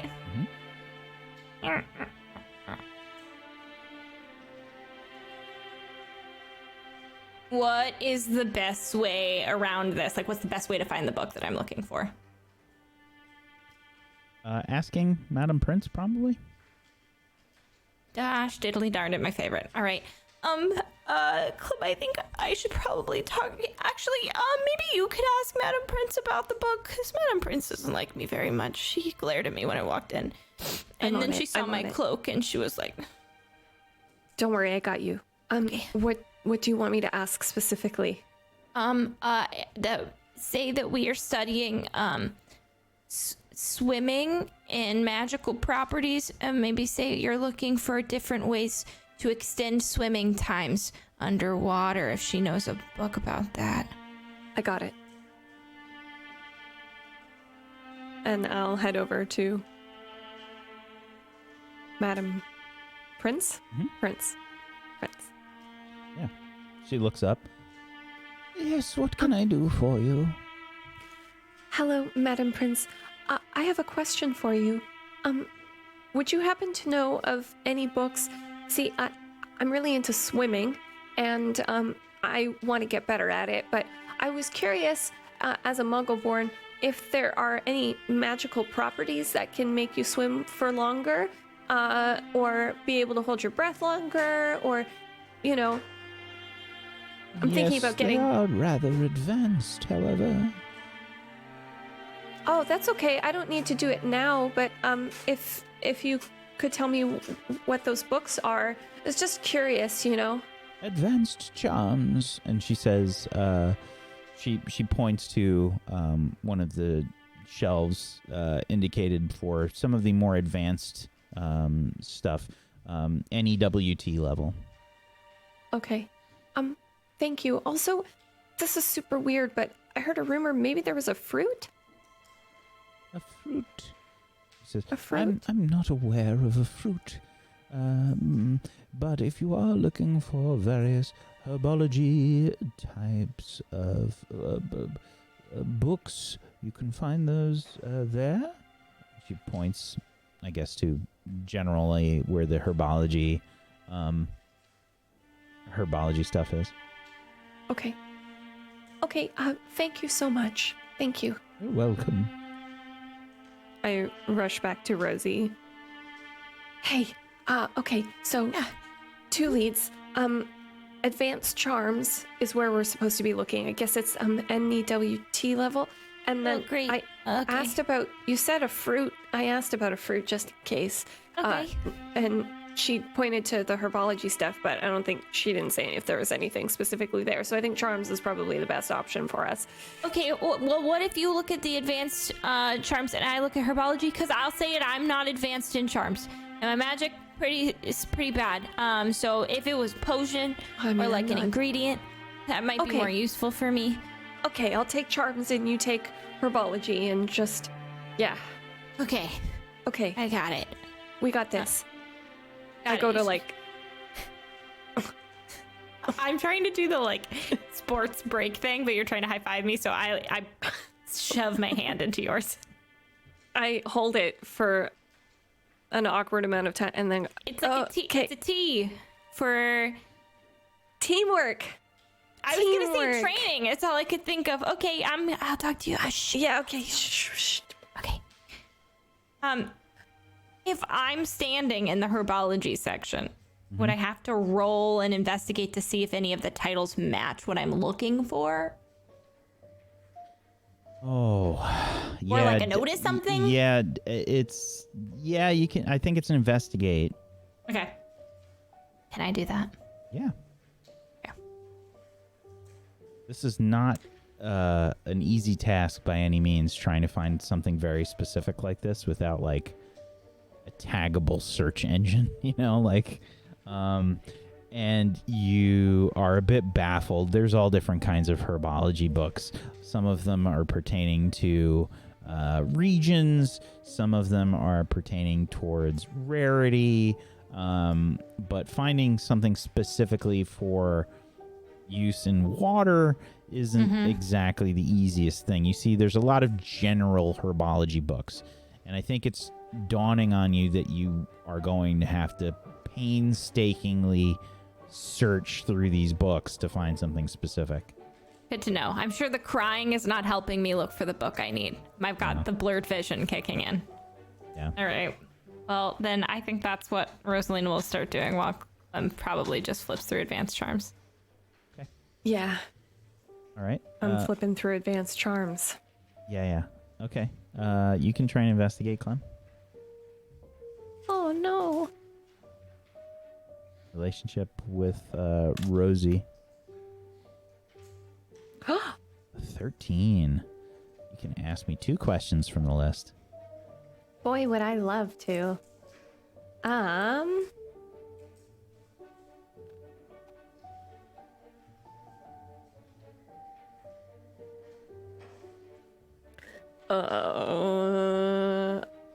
I don't know, Whack. What of these questions? What would I ask to find a book that I am looking for? I think like, there's a what's really the best way obvious through this? question. Yeah. What's the best way through this? Yeah, I think okay. that's... Yeah. Yeah, okay. So, you find... it's, I guess, pretty early on in the book because the book does it alphabetically. You find something called a bubblehead charm, which produces a large bubble of air around the head of the user. It is commonly used as a supernatural equivalent of a breathing set. However, it is labeled as very difficult to use, especially because it affects the caster's ability to breathe. So it warns that it requires a lot of practice to use properly. Okay. So it could be potentially pretty dangerous then if yeah. Yeah, and this is an NEWT level book. Yeah, okay. Can I get to ask one more question, right? Mm-hmm. Is this similar to something I've seen before? Would I be able to... I think if you're looking for an alternative, I don't think that you find one. Okay. Makes sense. Okay, I'm gonna head back to Rosie, see how she's doing. I'll bring the book with me, I guess, or I'll just like sum up. Sure. Yeah. I think it's about this time that Olive and Alexander arrive as well. Okay. Do I intercept them before we find Rosie? Yeah. Okay. Guys. Mm-hmm. What? We have a mission, okay? The mission Right. is very important. The mission is that we're finding a way to swim for longer periods of time under the water. That's just what we're doing. It's the most important thing we have to do right now. So what we're gonna do... Why? Because that's what Rosalina needs right this second, so that's what we're doing. We're gonna... No offense, I disagree. I think Rosie needs lunch. Okay, well, did you bring lunch? No, we'll get kicked out of the library if we bring food in. Okay, well, that's fair. Rosie definitely needs to eat, but I'm gonna tell you right now, the vibe that I'm getting from her is that she won't. So we need to just support her in what she needs to do until she feels okay enough to eat. And right now, what she needs from us is to help her find a spell or something that will help her swim for a long time. I found one, so we're gonna go talk to her about herbology and see if we have any solutions there. Why don't you take her to go get some food? Tell her over lunch, and I'll stay and keep researching. She feels better. We still get work done. And Awesome. then, Alex, you can tell her that you saw the thing with the squid, and it'll make her feel better. Yeah, Alex, you got this. Okay. And then Olive and I can keep looking.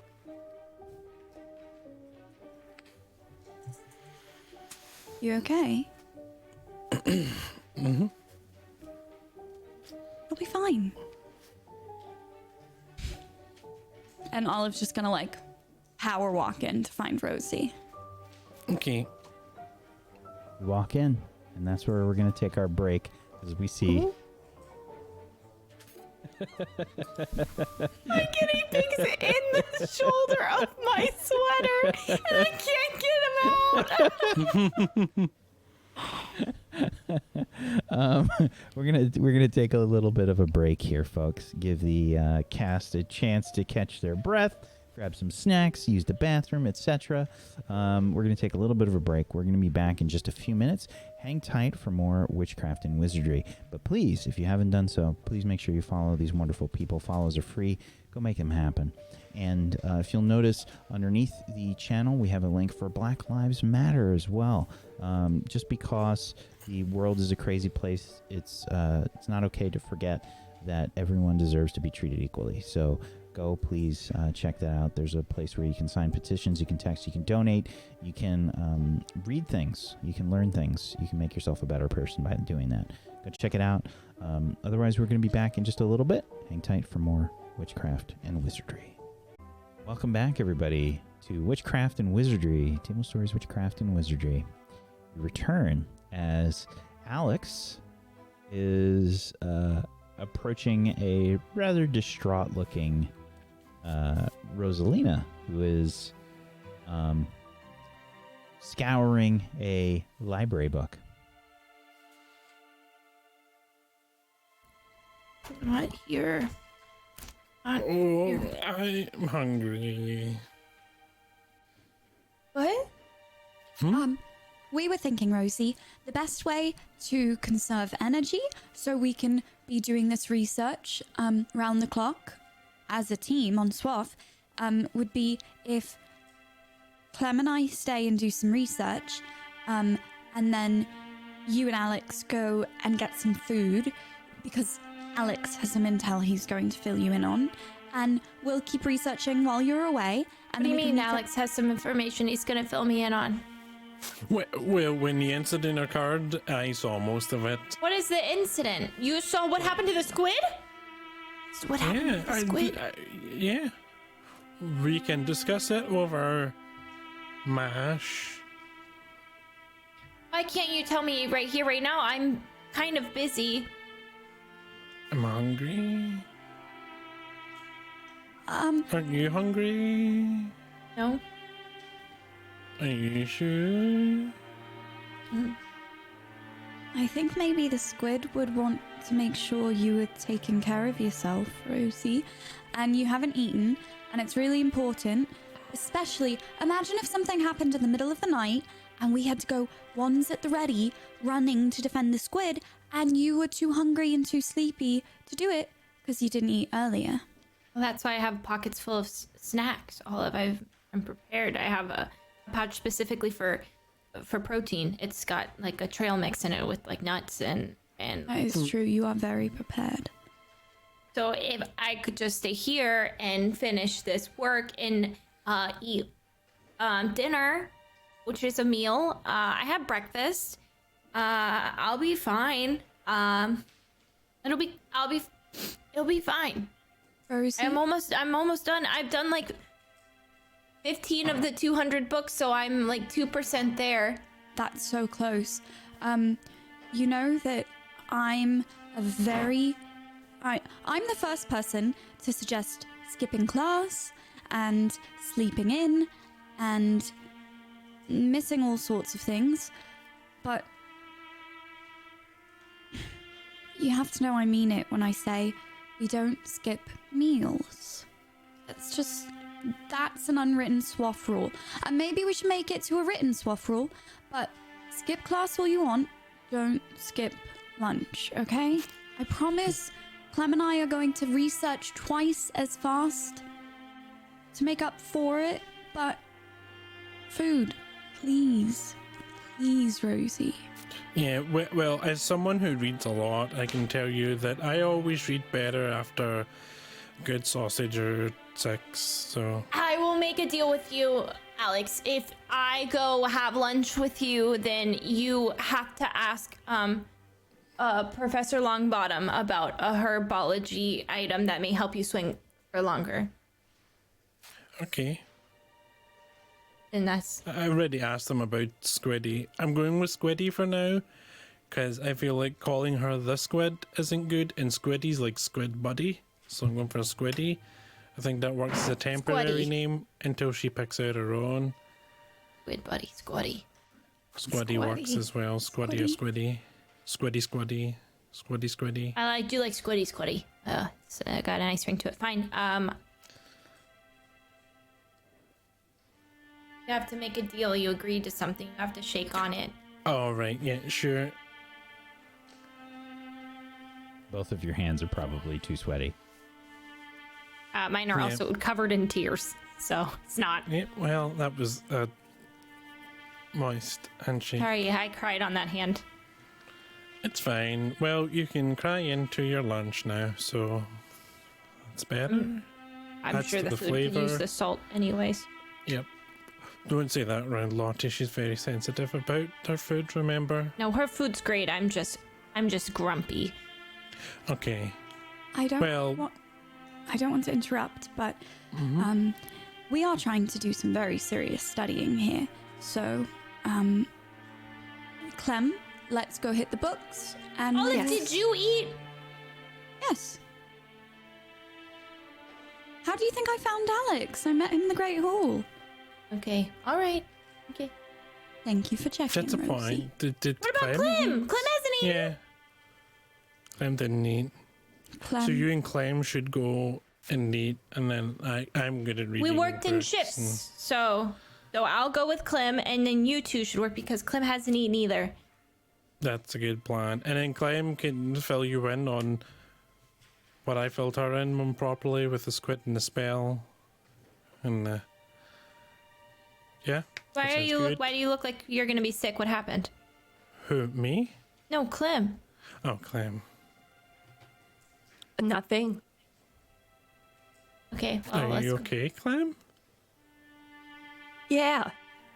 Yeah. You don't sound okay. I was I'm that fine. was no fits. Alex. Yes. What am I doing? Oh my god. Should I be doing something else? No. Just Are you sure? It feels like I Never should mind. be doing something else. no, it's fine. Let's go grab some food, Rosie. I found a really cool information about charms, so I'll tell you all about it. Oh, okay, yeah, Yeah. okay, yeah, good. Okay. Okay, Bye. good luck searching.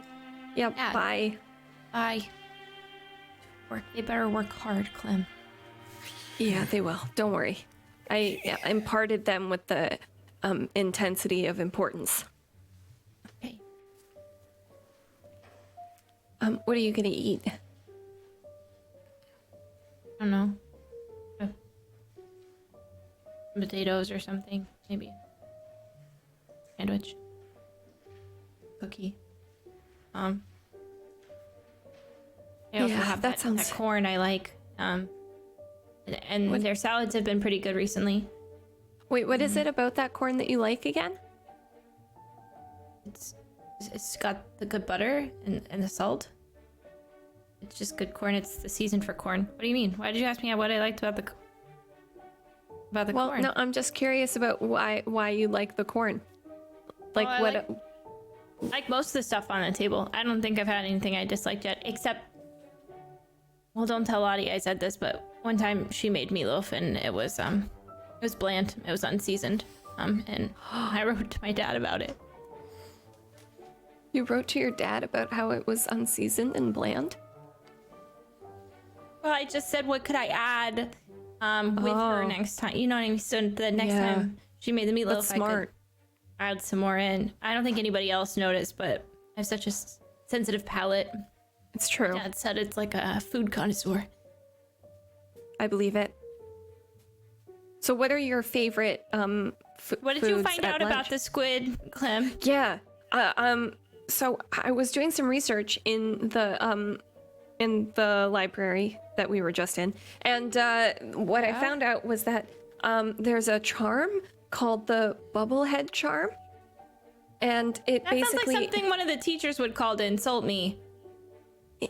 well, it's well, if they were calling you that to insult you, they would be describing a very good witch who can hold her breath underwater for a million years.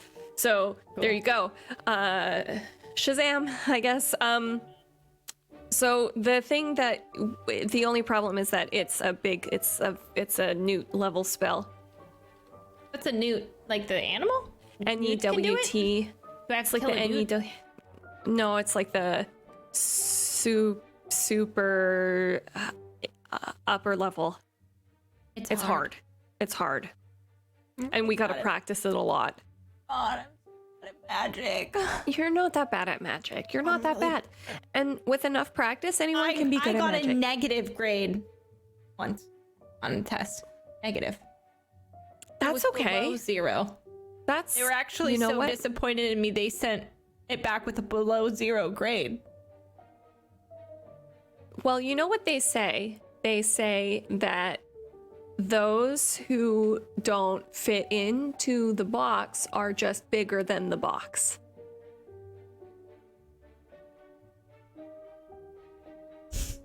Sounds like something you'd say about a cat, Clem, and I'm... No, like, you know, like the box of expectation but you're better and bigger than that, you know? Like you exceed expectations, except in this one specific grade, but listen, I think we I can do it appreciate probably. what you're trying to do there. Once again, I am asking you what happened to the squid, and you are not answering my questions. Is it dead, Clem? No, it's not dead. It's definitely not dead. So what happened? Why won't you tell me? Did it say it hated me? No. Oh my goodness, no. No, I really think that the vanishing direction is a good direction. Okay, so remember when I said that there were there were lights and it kind of seemed like spells were being cast? Well, one of those lights seemed to be in the general vicinity of the squid. I didn't see the squid disappear. the squid was fine the last time I saw the squid. I was as surprised as you are that the squid is gone. But that's what I knew already, so that can't be what Alex wanted you to tell me. That's all I know. But you were with Alex, right? Yeah. So you saw the same thing as Alex? Yes. Alex wanted you to tell me new information about the squid from that night, and yet you're telling me the same information that I knew previously, so I'm a little confused, and you're sweaty. Can I read between the lines? Oh, yeah. Relationship. All right.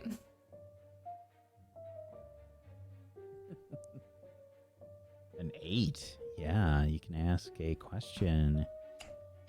All right. Are they telling the truth? I am, in fact, telling the truth now.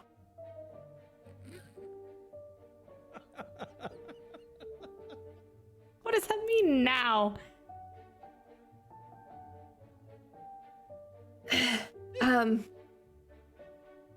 So here's the thing. So I kind of knew that already. And we decided not to originally give the details about the squid's involvement because we were worried about how you Is the squid would a feel spy? No, the squid is not a spy. Oh, wait, you Wait, said maybe it. is the squid a spy? No, the squid is not a spy. I mean like okay, we were worried that you would be really sad and hurt if the squid was hurt, which we did not know that the squid was hurt. And we thought the squid was fine, which is why when I found out the squid was missing, I was like, oh no. And then I realized that I had already withheld the information from you because Alex told me to. And now I am uncomfortable, but now you have the information that you already knew, that we all already knew, and that's what Alex was going to tell you, I guess. Unless he knows something that I don't know and I'm supposed to know, but I don't know. Am I a spy now? No, you haven't said anything in Russian. I'm very confused. And I don't think I learned anything new. And now I'm just craving a roast beef sandwich and I'm sad still. So Okay, well, the roast beef sandwich sounds good. why wouldn't you and Alex tell me, even if it was gonna hurt me? Shouldn't I know that my friend was hurt? You know, as we're having this conversation right now, I'm realizing I was very much in the wrong. I've learned a valuable lesson today, and I'm very sorry. You're right. Is it because you thought I'd cry and you didn't want me to cry? Because I cried anyways. So. I know. And seeing you sad and scared is like literally one of the worst things I've ever seen in my life. And You were very helpful. I tried. You did very good. Thanks. I You think don't have to make your me feel hearts good were in this the moment. right place. Even if you lied to me, your heart was in the right place, my dad would say. So I forgive you, but I won't forgive you if we don't find the squid. We'll find the squid. We'll Okay. find the squid. I'll good. I'll Yeah, we'll learn find the how to squid. do the bubblehead charm. I'll learn how to do it. And then you'll do the And charm on me. I will swim. I will swim and I'll find no, that you'll do the squid. charm I on can't me. swim, but I will. Why would you I will do even say that? You do the charm on me. You learn the charm, you do the charm on me. I think you have to do it on yourself, actually. Would I have to do it on myself? Or can I do it on someone else? So it's an interesting question. It's actually not specified in the spell, but we can say that it could be on anybody, I think, since it doesn't specify. Okay. Yeah, then I will. That's a lot of responsibility, but I will do it. You're so smart, though, so it'll be fine. I'm not that smart. Like Olive is smart. We should get Olive to do it, but I will do it if you want me to as well. I'll take attempts from both of you. Okay, good. And Alex. Okay. Good. Food? I'm sorry again, Rosie. It's fine. It's okay. I understand. I do. I probably would have lied to you too because I don't like it when you're upset. It's really awful. But I also should know that, like, you being upset is your right. Well, like, And me taking away your opportunity you know to how be like upset. kids are like they get upset if you told them Santa wasn't real. What? Yeah, you know what? It's not like that at all.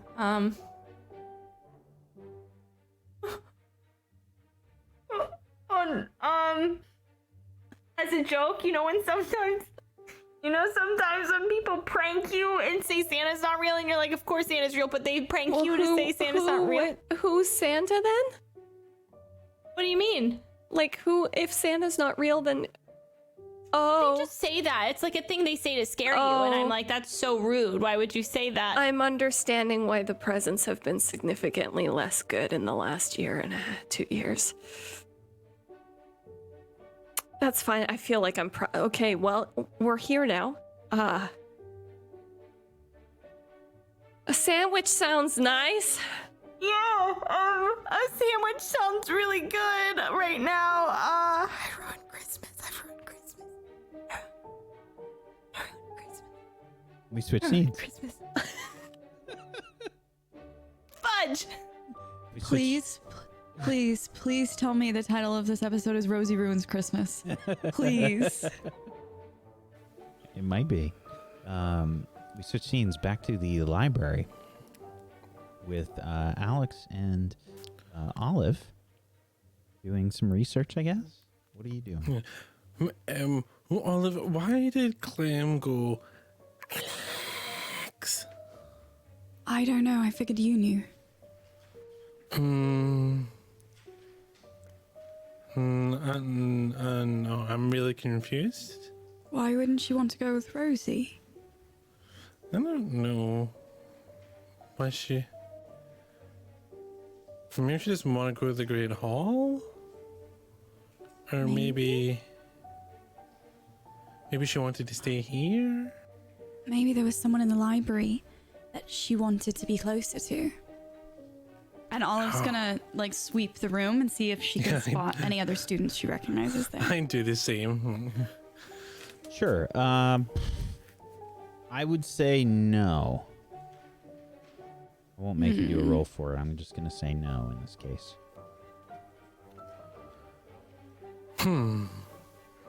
There's very few people here. There might be one or two other people that you can see. Okay, maybe not then. I thought maybe there'd be a cool older student here, and maybe Clem was getting help with research or something. Maybe she's just... Does she know more about the squid than we do? And she didn't want to talk to Rosie about it? I don't think so. But she didn't fill you in. I'm confused as to, oh, wait. Either way. Well, okay, so I think I did that thing where I forgot to communicate the decisions I made in my brain before I went ahead and made them. What decision did you make? Oh, well, since there was a big announcement that the squid had gone missing, in my head I went, oh, well, that happened. So now Rosie knows about the squid. Because I said to Clem when we found...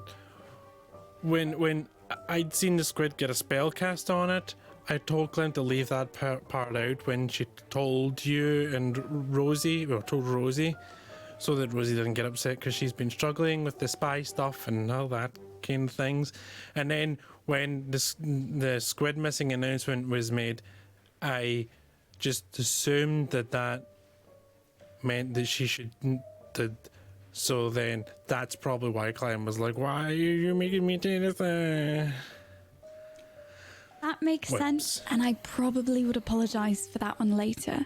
I don't think she'll be upset, but maybe just acknowledge it. Yeah, well, that's a whoops. It's just sometimes, I don't know, I forget that other people can't you know, my only I hear my brain.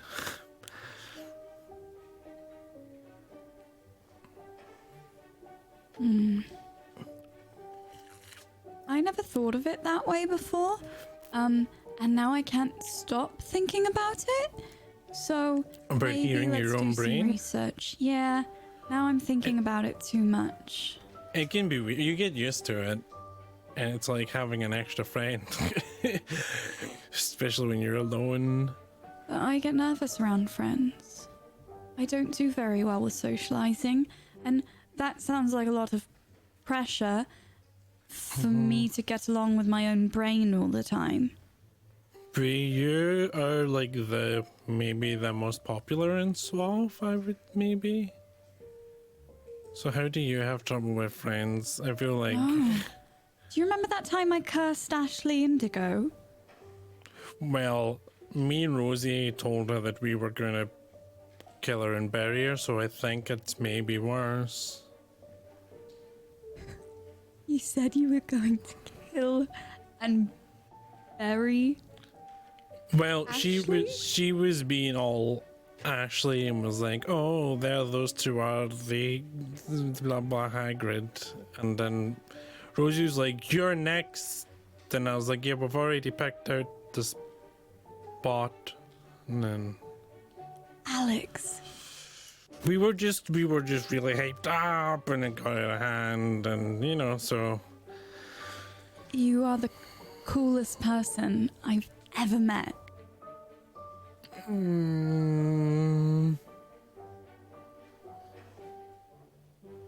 well, you're entitled to that opinion, I guess. You told Ashley Indigo you had already picked a spot to bury her. Yeah, well, it was a team effort, really, me and Rosie, so. That's the most powerful thing I've ever heard. Well, I once heard Hagrid burp, and that was pretty powerful too, so.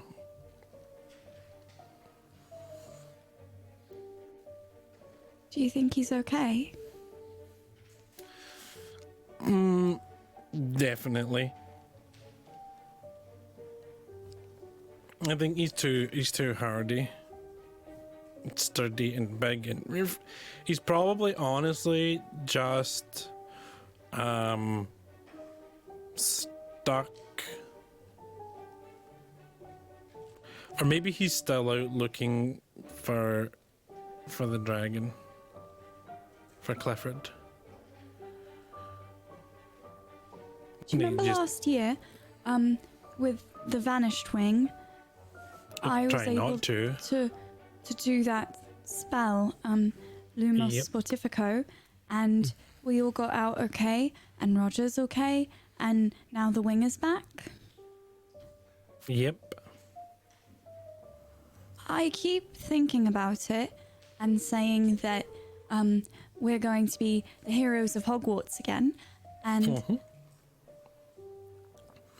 Well, you are technically the hero of Hogwarts. You were kind of like the sidekicks of Hogwarts. last time there was a clear spell to use, and I just used it. And this time around, I keep waiting for the moment where we know which spell to use, and it just hasn't happened. And what if it never happens? You know?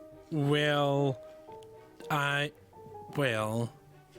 we have helped in other ways this time round.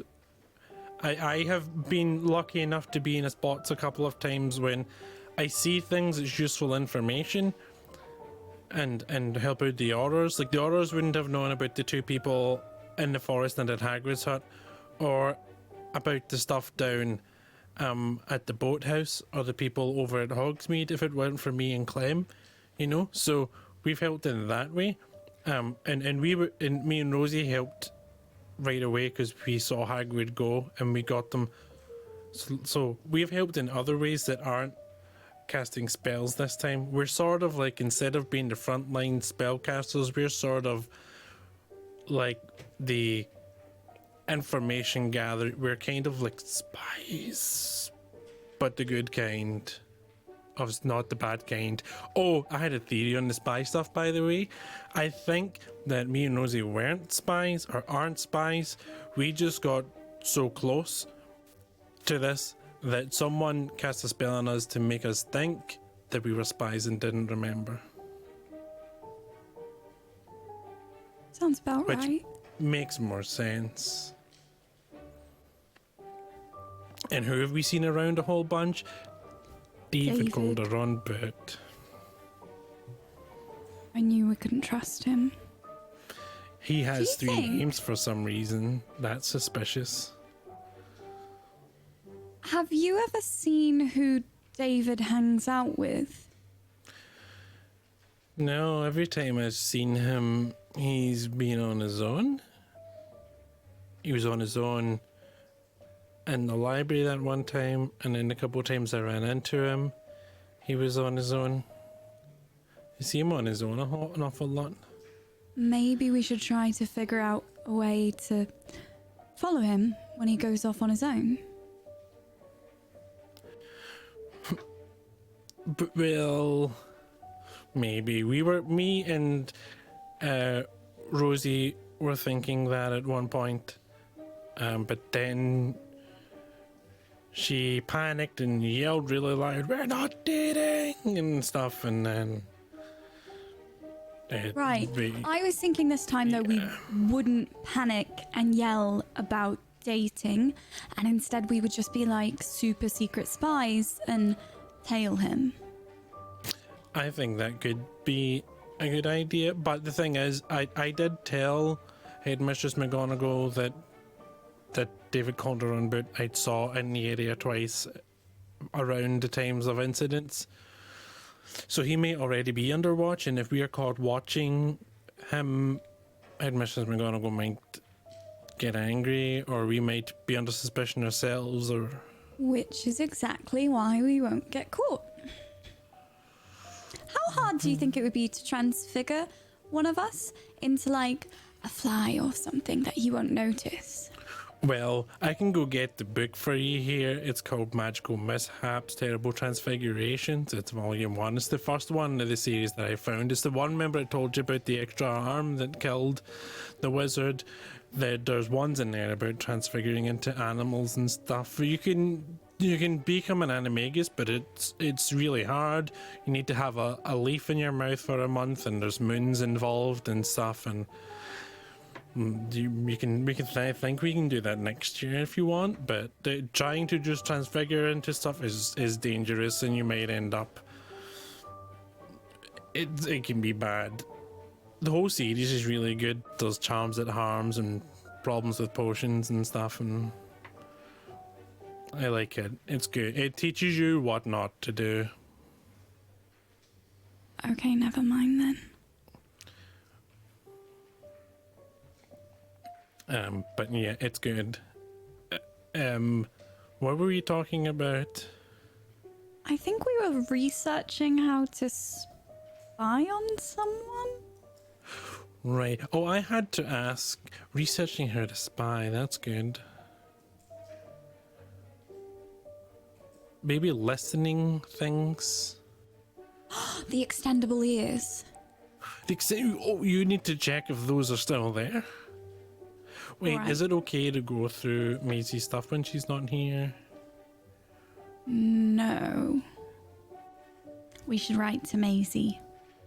I think writing to Maisie's the best bet, and then I can I'm write going to my. draft a letter now, and Do you have an owl? I can have Benny deliver it if you don't. all right.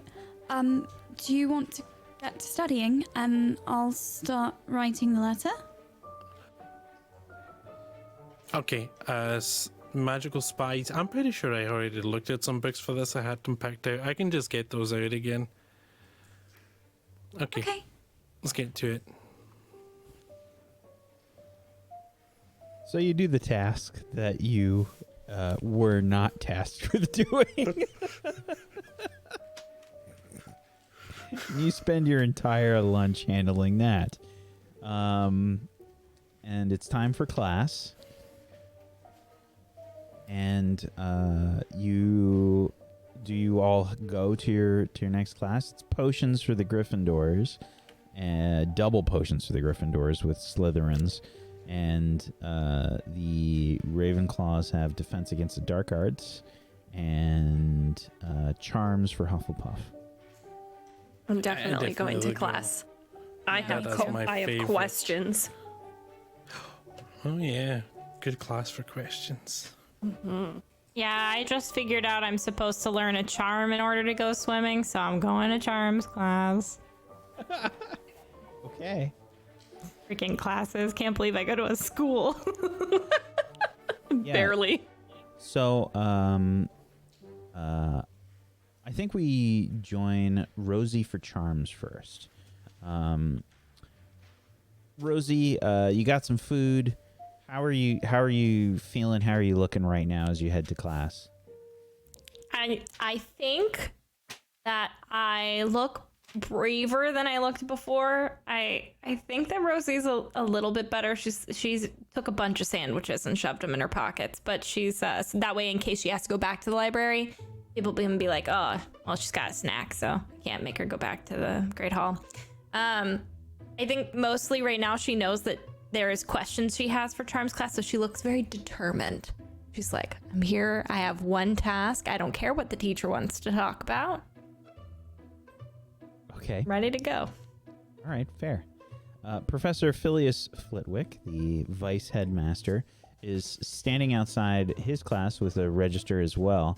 And people are, I guess, filing in, and he says, Oh, yes. Hello. Hello, Professor. Yeah, you're looking great today. I hope you're not too off put by everything like I am. I cried at lunch, but I'm better now. I had a question, Professor, if I could ask you while people are filing in, if that's a possibility at all. Do you know anything about the bubblehead charm? Oh, yes. The bubblehead charm is it's a very advanced spell, NEWT level. Yeah, what year is it? What spell? What year? Typically, it is talked about in the 6th year. Okay, that's cool. And like, would you say, because you see me in your class every day, would you say that if I attempted the bubblehead spell, for bath time, The bath time. yeah, sometimes, you ever want to put your head underwater in a bath and just like not hear the world, just me? Okay. What if, do you think that I would be able to accomplish said charm, or do you think I would fail? And you could be honest with me. I've had a lot of rough stuff thrown at me today, and I'm prepared. he looks at you a bit flabbergasted. Oh, well, it is a 6-year spell, and it would be rather difficult. I don't like to suggest that anyone would be incapable of it, but it is highly recommended that you wouldn't try to use it because the extreme level of difficulty. Right. And if you were to successfully cast that spell, how long does that one last? Oh, it can last for several hours. Oh, okay, that's great. She starts handing things she's holding to the professor so she can pull out her book. Okay, so you said a couple hours. A couple hours. What is happening? I'm sorry. Thank you. I'll take it back. I'll see you in class. Thank you for your time, Professor. And she's Hands you gone. back your stuff. You just see a bundle of hair like flop as Rosie heads into class, Hits the professor in the face on accident. straightening out his mustaches. And we switch scenes to our Gryffindors and Potions class. So, in Potions class, you can assume that the same thing happened with Professor Griffiths, who was waiting outside with the attendance register, and you've already walked in. Class is sort of getting settled.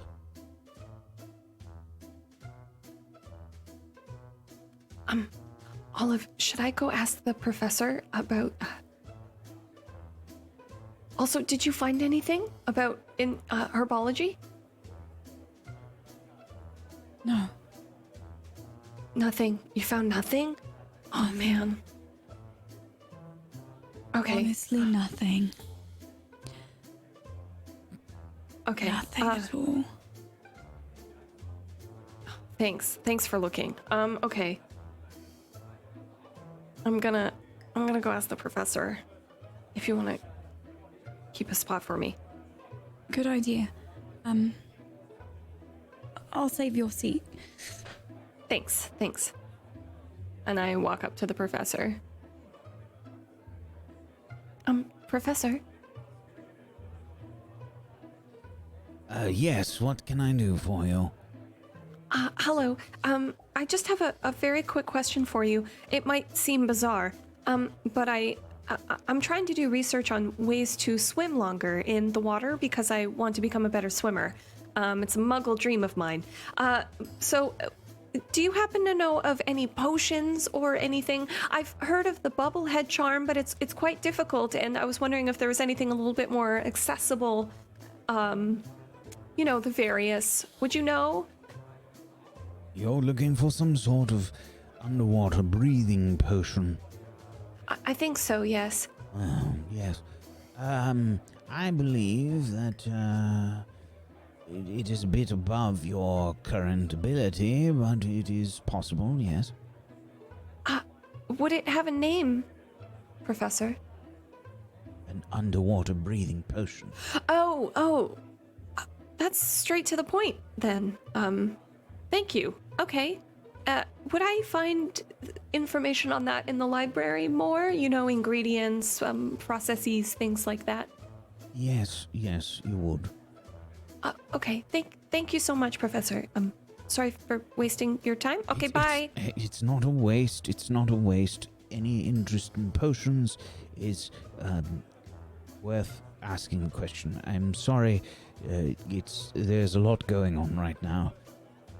Of course, I totally understand. If you need anything at all, let me know. I'm here to talk.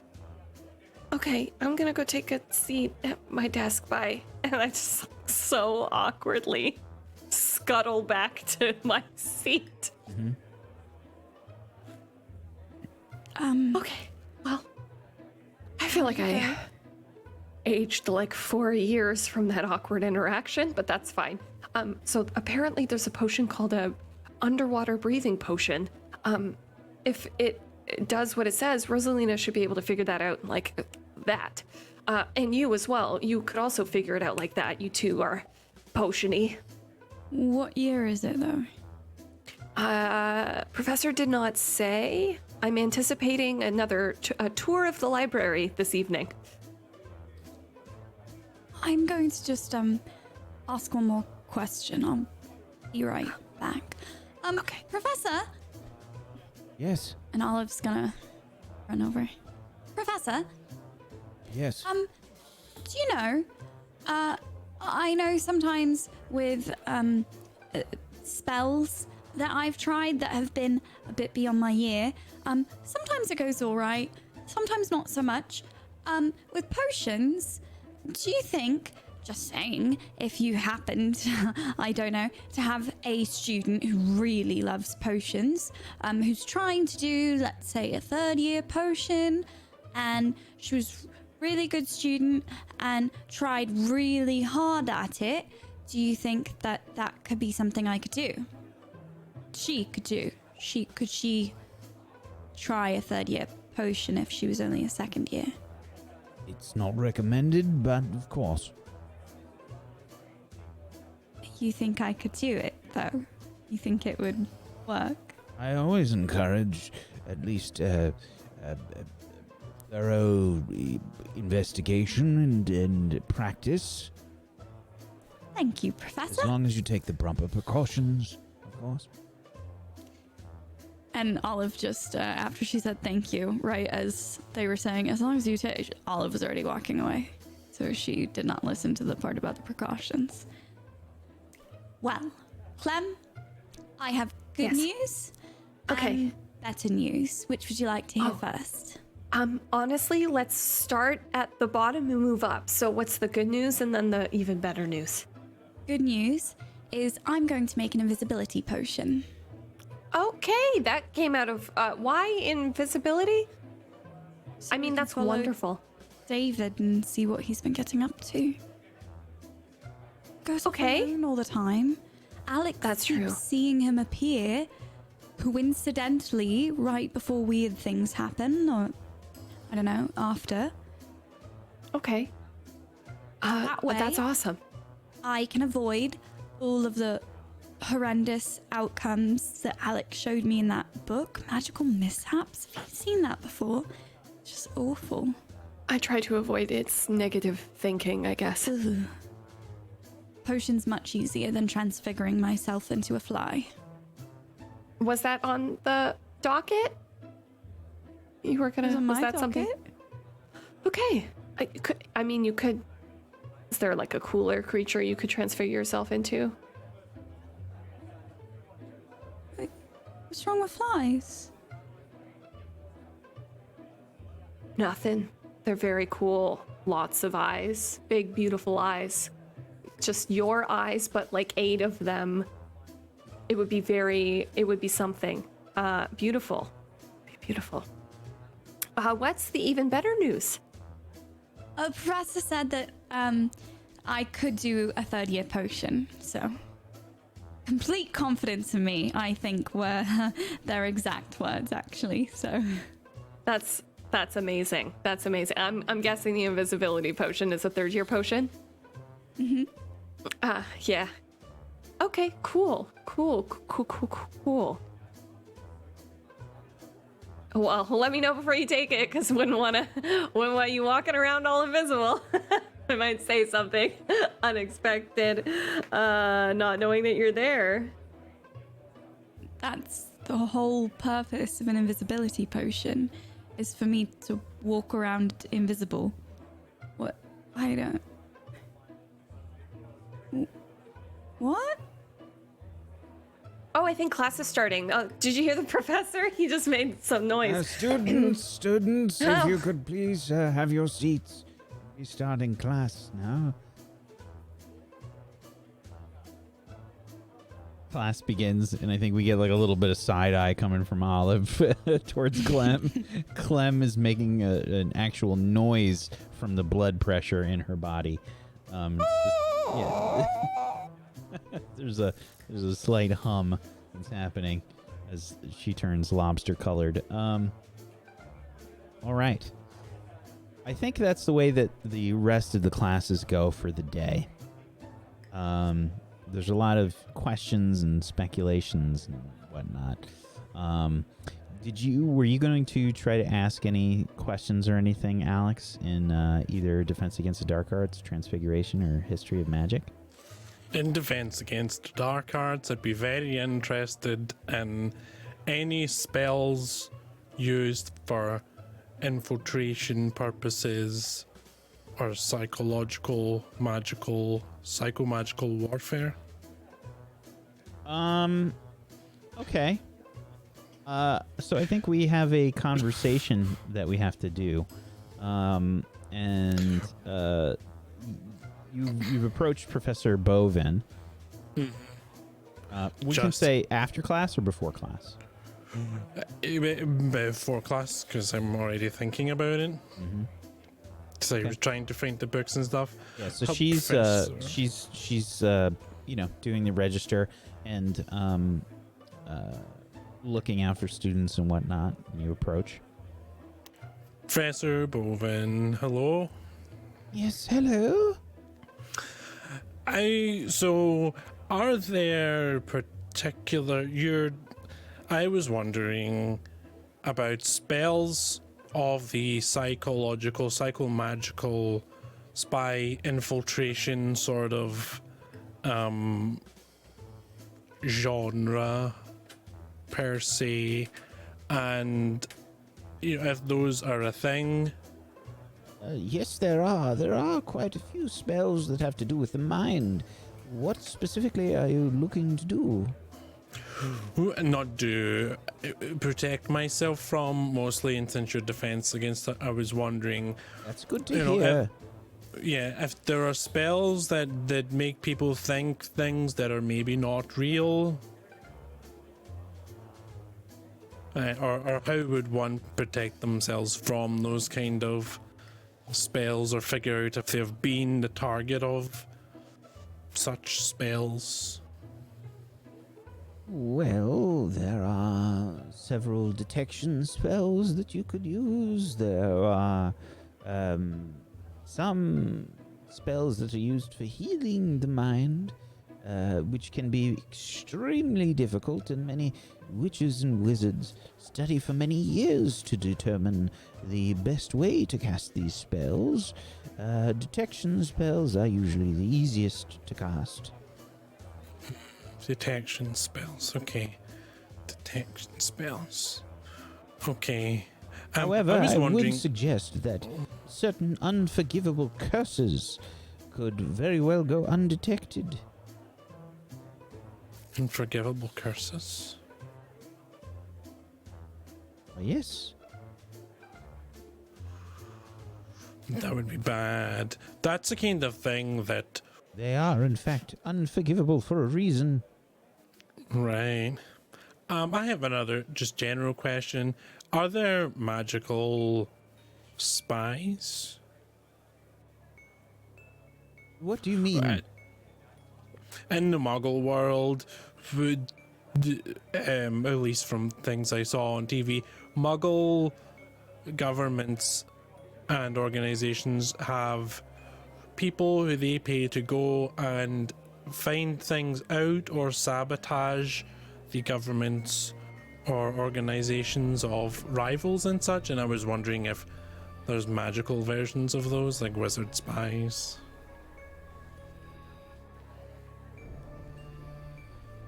Why do you ask? Well, it's complicated. My friend thought that maybe they were a sleeper agent, and I'm just trying to be thorough and check off what? all the boxes. So it's like a spy who doesn't know they're a spy, and they're typically activated with a code word or some sort of code thing, maybe like a piece of music or a nursery rhyme or something. There's some really good Muggle movies and stuff about it you could watch. She puts a hand on your shoulder and she says, You're not a spy.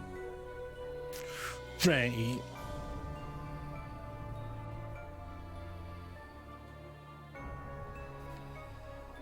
But are there spies generally? she rolls her eyes. Please go into class. Okay. I'm going to sit down. Okay.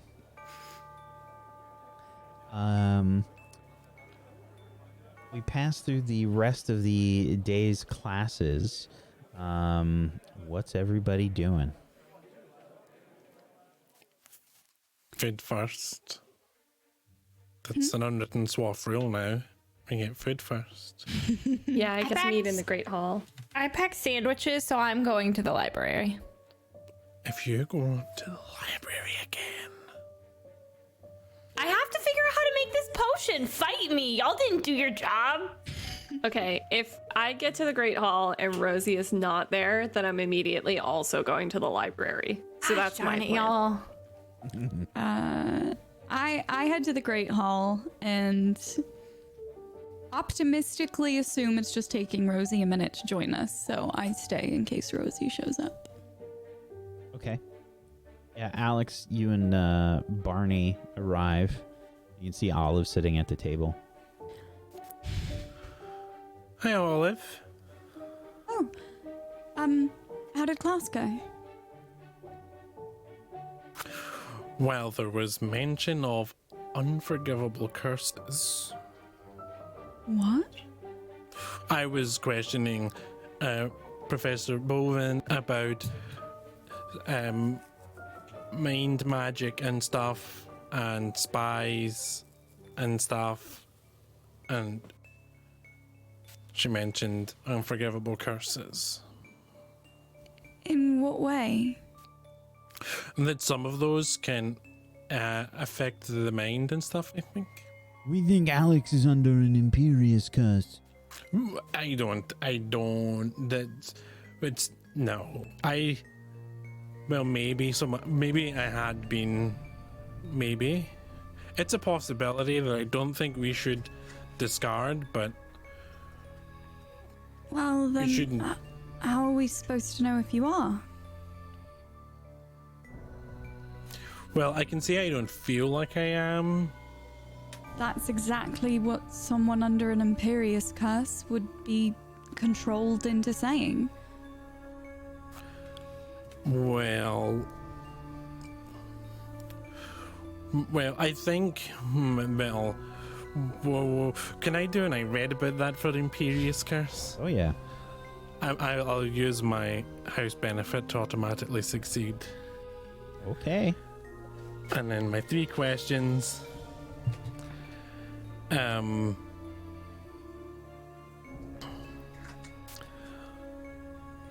What does it feel like? What does it look like?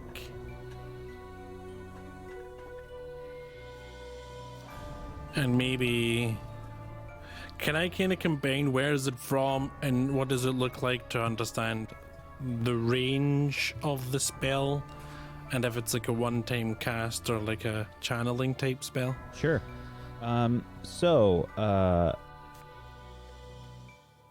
What does it look like is up for a lot of debate. It's very, very difficult to tell when someone is under the Imperious Curse spell, because they can, they're under someone else's direct control. So the only way you'd be able to really tell, there's no visual representation of the spell aside from someone maybe acting strange or out of the ordinary. And in terms of what it feels like, people that have been put under the Imperious Curse say that it feels very oppressive, and despite them wanting to do something else, they are forced to do whatever the caster commands. So they feel trapped in their own body. Very terrifying thing indeed. Okay, then so your last question was, where is it from? yeah. I was, yeah. If it's a sort of channeled like kind of spell, and it lasts for a short period of time, so you can almost consider it a channeled spell, because if you want it to be any longer than maybe a minute or so, you have to keep casting the spell. Okay. Yeah, well, the way the curse works, from what I've read, I haven't experimented with any of those because they're scary. But some of the people who have bound it say it's like they feel they're like a puppet, like they're being controlled and like they're trapped, and I don't feel like that. And it doesn't last like a long time, and I've been in class and stuff.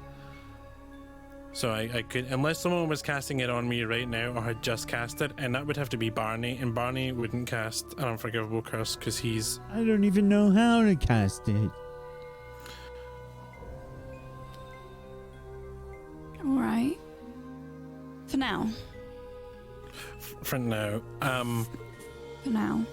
But yeah, when I asked about spies and stuff, Professor Movin didn't really answer my question directly, and I have a feeling maybe Professor Bovin is a former spy or something and didn't want to give away industry secrets or something, so... Or maybe Professor Bovin knows that they're worried about spies being at Hogwarts And just wants to... Didn't That's want to also let a you good- in on it, is all. That's a very good point. Where are Clem and Rosie, though? That's another good point. I don't know. I thought maybe Rosie was taking her time to get here, but Do you think that she's back at the library again? Maybe, probably. Where else would she be? She was there last time. She should have been here. We should finish our food, and We can swap again. I think I'm going to try to make a potion, actually. Okay, well maybe Rosie can help you. She also likes doing potions. I made a potion and it was pretty good, but only one. I'm not as well practiced at it. I know you two really like them, so I was thinking a solution to being able to investigate without getting in trouble for, being out and about and doing spy-like things would be being invisible. So, invisibility potion is the We solution. can do that? Apparently, You can do that? Professor said that I could. Wow. It's a third-year potion, but I think I could do it. I haven't looked into doing it yet. How long does the potion last, though? That's a good question. Maybe 'Cause I you- should see. Do you think maybe Scorpius or Albus could make it for me instead, seeing as they're past third year? Wouldn't that mean it would work like super duper well? They've probably already tried it. They did lots of hiding in storage cupboards and stuff like that. I bet they know all about invisibility potions. Yeah, that's a good idea. All right. Right. Do you want to wait here for them, and then I'll go to the library, All right. and then and then I'll relieve them there, and then we can figure out everything else. Maybe Rosie can come do potions with you after that. All right. I'll hold down the fort here and just bring them back here if you can. I'll try my best. I need to apologize to Clem for the forgetting to tell her about the thing in my head stuff as well, so Sounds good. apologizing's hard. It makes my heart beat faster. Mine too, but I think it always makes the other person feel better, so I just try to remember that. It's like you take away their bad feelings and put it into your heart Exactly. and brain. Okay, well, You I'll got do a this. swap. Feeling swap. Okay. All right. Well, good luck. Good luck. I head off to the library. Okay. Meanwhile, in the library, Rosie has set up shop again, looking for some more helpful ways that she can swim, I guess. And Clem arrives. Hey, I didn't see you in the Great Hall, so I assume that you came here. I packed sandwiches. Okay. I have news for you. I found out that there's a potion. While she's talking, I slide a hand out from under my cloak and shove a ham sandwich in her mouth. In Clem's mouth. Yeah. Oh, okay, thank you so much. It's delicious. It's really good. Is that Yeah, a they're mango chutney? They're delicious. Lottie's so talented. Yeah. So It's also it's Munster cheese, and it's melted just a little. Yeah. It's brilliant. Sorry, what were I'm you actually, saying? It's hard for me to pull myself from the sandwich. Right. I was in potions and I was asking the potions professor. There's a potion. There's a potion. Yeah, there's a potion. Okay. It's called the underwater breathing potion. Oh,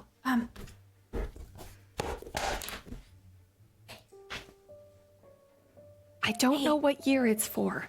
give me the Or the sandwich. ingredients. Okay, here. Go ask Madam Prince where to find a book about that. Okay, I'm gonna go do that now. Okay. And I rush over to Madam Prince. Mm-hmm. Madam Prince. Yes, Hello. how can I help you? Yes, I don't know if you remember me from earlier today. Yes, dear. Interest in what swimming. can I help you with? Could you tell me where to find any books on an underwater breathing potion? Any specific anthologies? Underwater breathing potion. Advanced potions. Any WT level. Perfect. Thank you so much. And I scuttle off. Selena. Yeah, here's another one. This one's turkey. Okay, thank you so much. It's in advanced potions. Any WT level. Oh, gosh, diddly darn it. Merlin's beard, I can't do that. I'm sure you can. You're very good at potions. And we might as well look it up. If our only other option is an advanced charm, out of those two, which one do you think you got a better chance at? Oh my gosh, it's potions for sure. Okay. Okay. I think it's on that side across where she can see us. So give me your sandwich back. Okay, here you go. Hey, And I just walk over. I scuttle, probably with a little bit of balsamic glaze on my face. Balsamic glaze and mango chutney. All right. Balsamic glaze is from the turkey sandwich. Why keep up? Yeah. Okay. So sorry. Please don't kill me in this show. I really care about it. I was just kidding. Okay. Or my friends or my family, don't kill the squid, please. I scuttle over to advanced potions and pull it off the shelf and then scuttle back. Okay. Yeah. Yeah. Okay. I'm gonna leaf through it to find the potion. Do I have to investigate for that, or do I just eventually find it according to a No, glossary? you don't have to investigate. There's, yeah, she gave you she told you the book that it was in. Yeah. Okay. So, yeah, it's probably just alphabetical, I would assume. Okay. And, yeah, you find it. Okay, underwater. Say what's it say? potion. I'm hovering like painfully over your shoulder. Yeah. What does it say? Yeah, underwater breathing potion. Lasts for basically it essentially gives you the ability. It gives you gills. Okay. Gives you gills. It makes note that it lasts longer than simply consuming gillyweed. It lasts for roughly 5 hours. Oh, wow. And does it say what year level the spell is? So it would be Or the it would potion? be a 5th level or 5th year Okay. potion. Yeah, it's for our purposes. It wouldn't say like recommended for 5th year and above. Yeah, it's just, yeah. It's just any WT level. Okay. And it just the ingredients, a lot of stuff you've never heard before, but one of the ingredients is gillyweed. Okay. Hey, Hey. what's gillyweed? I don't know. I've never heard of it. Why does it say it lasts longer? Does that mean it's also an underwater? That's really smart. Wait, let me go check out herbology and see if I can find gillyweed. Okay. I'll I just be scuttle here. over. Yeah. I scuttle over to the herbology section. Hey, and I'm Whack, looking for a book. if someone was looking for the list of the ingredients or perhaps instructions on how to craft the underwater breathing potion, Yeah, I don't have it on the list. I have to make it. So all right. we can Well, just let me know. we can talk about it after the episode. Wax, like I didn't realize breathing underwater was going to become such a plot point Yeah. today. I did not. I should have anticipated with the squid. Immediately, like Rosie dashing to the potions room, just drinking every potion until she finds one that does it. Going straight into the pond, like Just she turns into like a house elf after like one of the potions. She's like, "I'm doing good, guys." Like turns pink. house elves are very magically proficient. That could be useful for me. Sure. Yeah, so it's a lot of ingredients that you've never heard before, basically. But you start looking for gillyweed. This you'll have to make a roll for, because that's like a really specific herbology ingredient. I would say investigate, probably.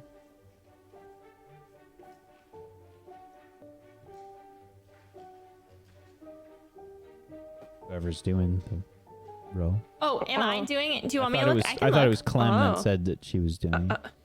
Wait, doing the investigate roll. You're trying to find the gillyweed. Yes, Trying to find yeah. out I am. what's I'm going so on. sorry. Yeah, no I thought problem. you were still talking about Gosh, the keep ingredients up. for Rosalina. I know.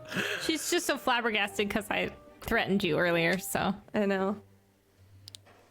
Okay. Oh, I forgot to put in my relationship with Rosalina, so there should be 1 point more. Okay, an 8. To ask a question from the investigate list. What's the best way through this to find information on the gillyweed? Okay. So you found, when you were looking through the herbology books earlier, I think you found some that had like rare herbology ingredients, something along those lines. And you check that. I think you check that first because you've never heard of gillyweed, maybe. Okay. And you find it. It's a really disgusting looking sort of slime. It kind of looks like seaweed salad. It has that sort of look, but it's a bit grayish and slimy. So delicious is what you're describing. I said what it looks like. Okay, I'm gonna scuttle on back to Rosalina. Rosie, I found the gillyweed. Look. Okay. Right. And what does it do? So gillyweed grants the eater basically gills and the ability to breathe underwater for approximately 1 hour. Okay. It says that it can be unpredictable and it depends on everyone's tolerance. Okay. Rosalina. Yeah, that's the. We don't have to learn anything there. No, we can just find gillyweed. It seems like. Yeah. Do you think there's like a cool down period? Would I need to eat it multiple times? Probably. I mean, it says that it only goes for an hour, but depending on your tolerance, it could be less or more. I have a very low tolerance for So anger maybe you could and hatred, so this should probably last longer for me. Yeah, okay. So maybe you'll get like a full 5 hours out of it. Who needs to Yeah, make a that'd be- potion? Yeah, that'd be crazy. Okay. Do you think we have gillyweed here? Like, can I buy it off someone? We could ask Professor Longbottom. Do I have to do it like sneaky? It has, because like it seems. Well, I guess like I shouldn't be asking for it. It seems like expensive. Well, I mean, the problem is like, if our parents were wizarding folk, we could just contact them and write them an owl and tell them to send us gillyweed, right? Yeah, well, who sells it? I could just buy it off. I got some money. I've been working. Maybe we can talk to Professor Longbottom and ask where someone might buy gillyweed. Okay, I yeah. could continue I'll my talk to- facade of wanting to swim. Oh yeah, Mr. Bottom, and then ask him. It's a good idea. Yeah. I could also maybe leverage my sad tragedies. do you think Mr. Bottom has a brother named Mr. Top and Bottom? No. Maybe they're two sides of a cake. What does that mean? Like an upside down cake? Why would your cake be upside down? You clearly don't know which direction the cake should go. That's silly. Okay. That's the silly one. Okay, so do you want to go to Professor Longbottom then? Yeah, of course. I can Okay. ask him about his brother. Yeah, good idea. And I'll just put these books away and then we can go. Yeah, I'll help. Here, by the way, I got you. This one, it's salami. Oh, Salam, thank you. Put the Some books mustard. away. You put the books away. You have your sandwich, and out you go from the library. That's a good place for us to end the session today. Oh, okay. It's a quick one. Went fast. How did time? What time is it? It's literally 7. I don't know how that happened. Yeah. I thought for sure we had like another hour. You guys were very, very focused today. We had Very a mission. focused. You had a Multiple mission. missions. And some of us listened to the mission, and some of us are making invisibility potions at dinner. Yeah, that is. How is that not part of the mission? I'm so confused. Oh, I definitely followed. It's just that some of us understand the mission, and others are playing around with weeds. Oh wow. Oh You know wow. who the Is that weed a totally kids weed? are in our group. Fighting words. Fighting words. Mr. Top. all right. we've got some end of session stuff to do. And if you would like to follow along with how we do things here, you can actually download the system totally for free. You can head on over to tablestory.tv/WAW, and you can just download the system. We've got it there. There's a couple things that I still have to fix and change and whatnot for the next version. But totally head on over there. It's also a great place where you can follow all of these lovely people. Go give them a follow. If you have yourself a Twitch Prime or a Prime Gaming, whatever the heck it's called now, you can consider throwing it their way. Get yourself some emotes. Go support these lovely people. Let's do some end of session stuff.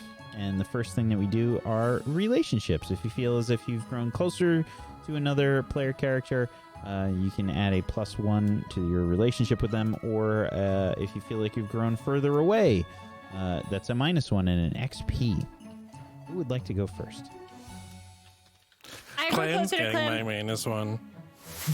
Wait, what? Oh, double whammied at the same time. What? What did I do? No, it's not what you did. It's what I did. I made an oopsie. And put you in an uncomfortable position, and I have anxiety about what that's done. So it's made me. So you've it's grown not your further fault. from me? Oh yeah, I'm not going to go closer to you by sabotaging our relationship by sending confused messaging to you. It's like, oh, that makes us great friends, being unclear and putting you in uncomfortable positions. Wow, look at the sadness. What? It's That not your... encourages every Hey. week for us to follow the rules, and then as soon as we do it, he's like, emotional manipulation time. Let me just hop on it and make you feel bad. Wow, I guess you guys just aren't friends anymore. Look at how you've broken her heart. This is about the balsamic. Just to be clear, doing Just a to be negative does clear. not mean you won't be Correct. friends anymore. Wow. Yeah, just to I be can't clear, believe. it's not you, it's me, okay? That's even worse. It's even worse. Yeah. Yeah. Well, That's Not fine. angry, I'm just disappointed. Yeah. I'm not even disappointed. I had no idea my dad was here today. I'm nonplussed. Okay, and I'm sorry, Luxie, you were doing a +1 with Clem? I was. Yep. So it's negated. Clem came out. Just neutral today. you know what to do. Okay, well, now I feel put in a position to be a tiebreaker of Clem's There's no points tie. here. I don't get those points.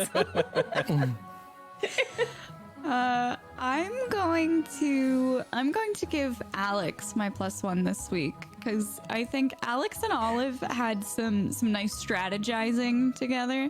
I think they were trying their best to keep things calm and suave, and Olive appreciated that, which we were at a +2, so now we're down to a 0. We're too friendly. It's not, the game can't handle it anymore. Fair enough. Clem? Rosalina gets my +1 today. For, I think, obvious reasons. It's the crying, isn't it? Thought it was It the was ham the crying. sandwich. I just love seeing Hand feeding people you. feel safe and vulnerable enough to cry in my presence. Hand feeding you, Clem. It's like, senpai. Is this what love feels like? Oh, but you're pretty close because you ruined Christmas. Just want you to know that you did a lot of extra work. I was expecting the wondering- -1, if I'm honest, from that. Yeah, I did too. I thought maybe for sure. She doesn't Well, hold you it can't do against the you. minus one. It's a good thing you did 3 sandwiches. Yeah, the Because- 3 is About one what. of each. I gotta tell you though, you won me over with the mango chutney. It is Mango good. chutney that you invented for that sandwich. I'm so glad it was good. It's called taking control of your destiny. Yes, that's exactly what it's called. Let's do our classes school rolls, please. Roll plus your mind, and this is for house points.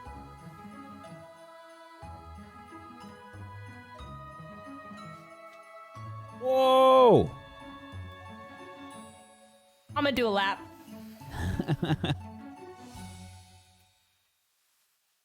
Okay. That's That's the first time that's ever happened for Rosie. Actually, it happened last week too. I succeeded on both characters last week as well.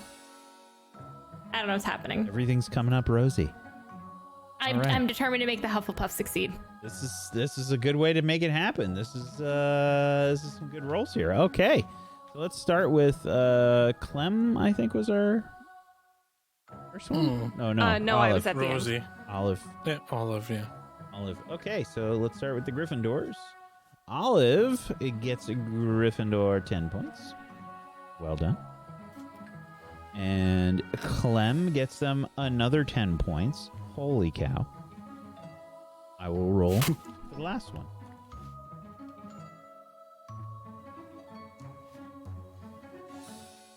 That's another 5 points. I rolled a 7.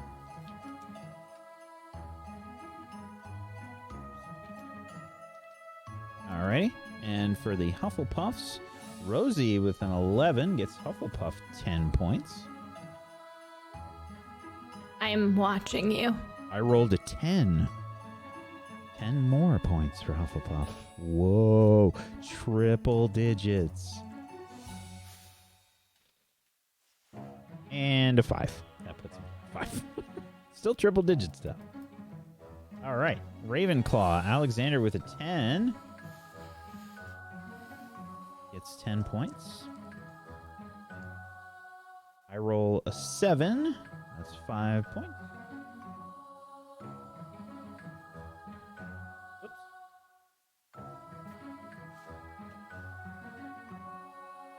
And 9. That's 70 for Ravenclaw. And the Slytherins. We had Cornelia and Lillian gain a total of 15 points. Put Slytherin at triple digits. See if I can keep them there. I do. 5 more points for Slytherin. Hufflepuff does really well, but so does Slytherin. So that's going to put Gryffindor in first, Ravenclaw in second, Slytherin in third, and Hufflepuff in fourth. But very close race between Hufflepuff and Slytherin. Let's see what happens as the weeks move on. Now it's time to do our shoutouts and our downtime moves. Zagonicus, would you be so kind as to start us off, please? Yes. For my downtime move, man, I kind of want to learn more secrets, but I don't know if I do. At the same time, Talon just doesn't get used enough. The other thing would be, no wait, never mind. I'm exhausted. I ain't rolling soul. Are you kidding? I'm gonna do social activities.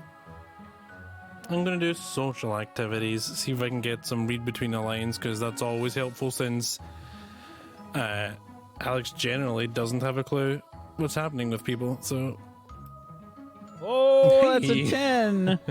Looks like you had a good time with whoever you were spending time with. So, Barney. Excellent. You get a +1 forward to your read between the lines move for the next session. Good. Oh, back on my shout out now. Hi everyone, I'm Sgaricus. I played Alexander Pippin. He's a Ravenclaw student. And he thinks a lot but forgets to remember that other people can't think his thoughts and other people think their own thoughts. Sometimes that happens.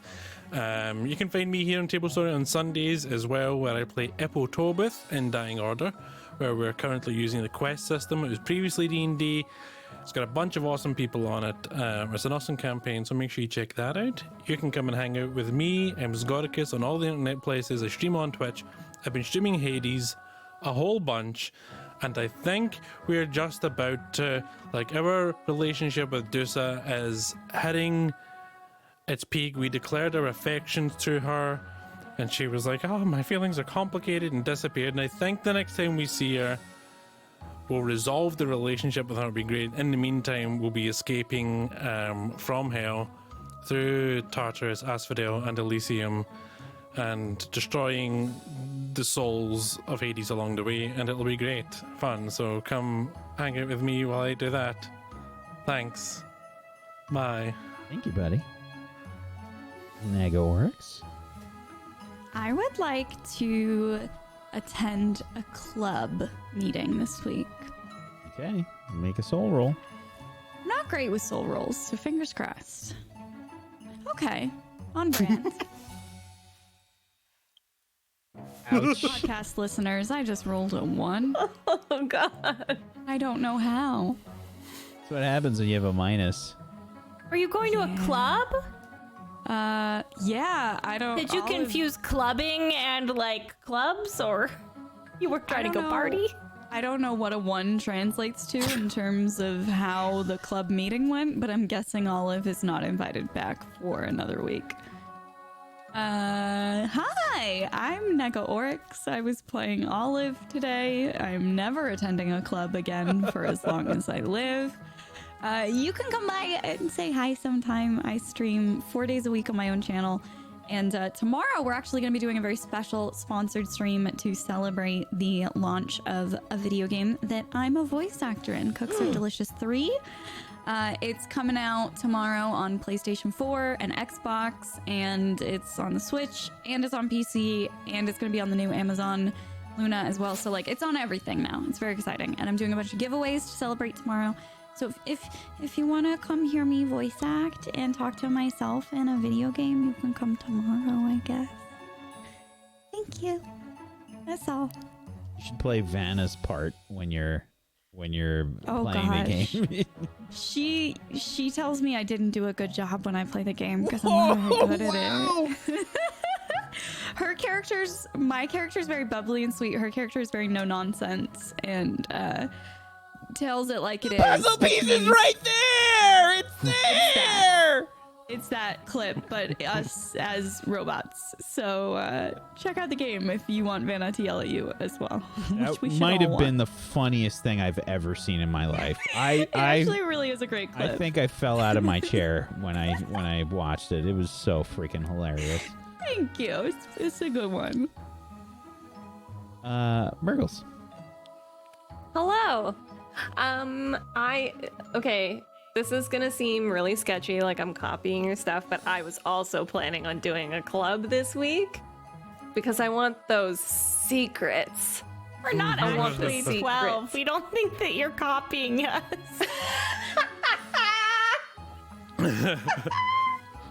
Does it ever really go away, your 12-year-old self, finding out Santa's not real?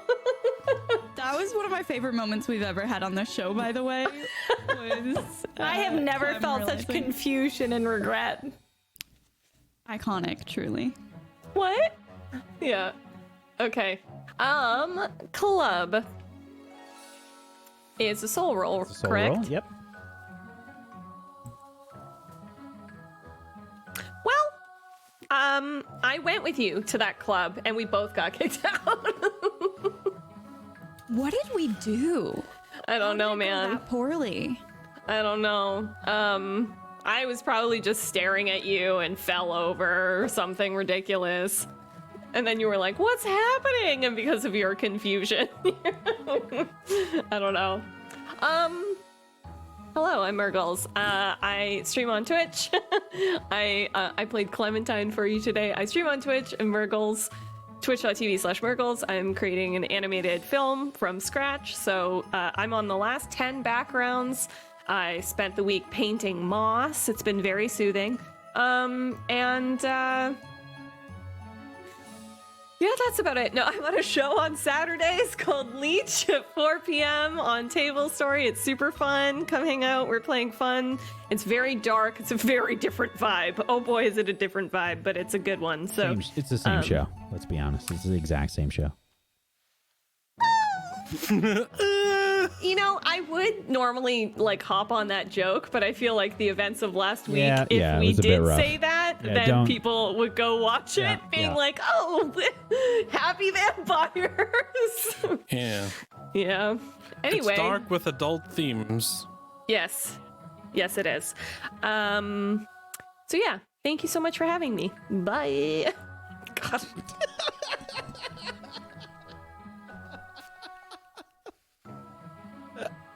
Luxie. My favorite thing is that we are literally all professionals at speaking, and every time we come do the show, we're all like, my brain no work. I'd go sleep, I guess. Speak word? Not for me. No thank. Anyways. Rosalina's gonna make a potion. It's a new one, and I estimated the prices, so I know Whack enjoys when I do this. I'm gonna make the Vitamix potion. It's a year 1 potion that gives you a burst of energy. It just has 3 ingredients: wormwood, asphodel root, and monk's hood, but that wasn't in any of our purchase stuff, so I did estimations, and it would be 5 galleons. So I'm gonna pay for this and see how well it goes. Hopefully fine. Completely successful. Wow. I'm a potion making queen. Wow. Well done. Thank you. I can't wait to one day use a potion. Saving them all up. Which potion did you make again? Vitamix? Ah, okay. I just went through all the year 1. Oh, actually, it should have been higher than that because it's a year 1, so I should have gotten a +1 to Yeah. that. So it should have been 13. Wow. Painful. Anyways, yeah, cool. Done it. Let me just add this before I forget. Hi, everybody. I'm Alexa Games. I stream video games. I also do social media. Much, I think, at this point in 2020 to my disadvantage. Nobody likes it there. It's bad. TikTok's fine, I guess. I don't know why we're talking about this. Anyways, I'm planning. I think you brought it up, actually. I think it was you. And by we, I mean the royal we, as in, why am I like this? I play Rosalina here, by the way. I don't know if you knew that. She eats a lot of snacks. She carries mashed potatoes in her pocket, and she cries. And also, she's best friends with the giant squid. I don't know if y'all got that today, but she's best friends with Hagrid and the giant squid. Rosalina is not having a very good year. But if you want to hang out with me when I'm not Rosalina, I'm playing a lot of Genshin Impact. There's a lot of wives, and if there's anything I wanted as a child, it's... It's wives. It's a lot of wives. Multiple wives. People keep calling it Breath of the Waifu, which cracks me up. So anyways, I couldn't sleep last night. I like crawled out of bed like a gremlin. I was like, anime waifu time. Anyways, so I'm doing that, but also the new WoW pre-patch just dropped, and my best friend is thrilled, so I will be playing that as well because character creation got redone. So very excited. Anyways, thanks for having me. Sorry for everything, especially the Santa thing. I'll behave better next time. It didn't even occur to me. How I great just of an want to let episode. you know that I knew that Santa wasn't real, okay? So Christmas has not actually been ruined. As a person that Except believed for in the Santa kids Claus, that you just ruined it for. I believe. Oh, shiznit. Oh, but... You have to edit all the Santa stuff out. I won't be able to live with myself. Do you know what? Here's what we'll do. If your I'll kids definitely do that. Yeah, if your kids find out that Sam wasn't real because of Luxie, let us know so we can use it to shame her forever. Email, berate me, make me feel useless. Use the code. I believed in Santa till I was 15 years old. So So I'll just title the episode "Sorry for Everything." Yeah. And then my memoir. I love you so much. You have to be protected at all costs. Literally Really every step of the I got way. into actual fights over it, like real fights. I got into fights over that. I'm proud of you. Thank you. I really stood fast for what I believed in. Yeah. You did not listen to the people coming into your life trying to In like a friend's living room with my brother, and my friend were like, no, you have to know. And I was like, absolutely not. I saw him in the corner of my house one night. He's real. I like was yelling, and the parent had to tell me to calm down, that it was gonna be okay. Anyways, I found a Target sticker on one of my gifts and realized Santa wasn't real the next year. So I think that Luxie took a Vitamix potion right before the shout outs here. it made me so anxious that I remembered that I outed somebody for not believing in Santa on our show, because I was passionate about it. Thank you, Luxie.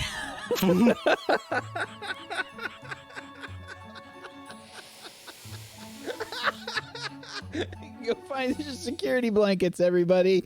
I am Wax Steven, and I have been your Headmaster of Doom. I've dragged the players kicking and screaming through the adventure today.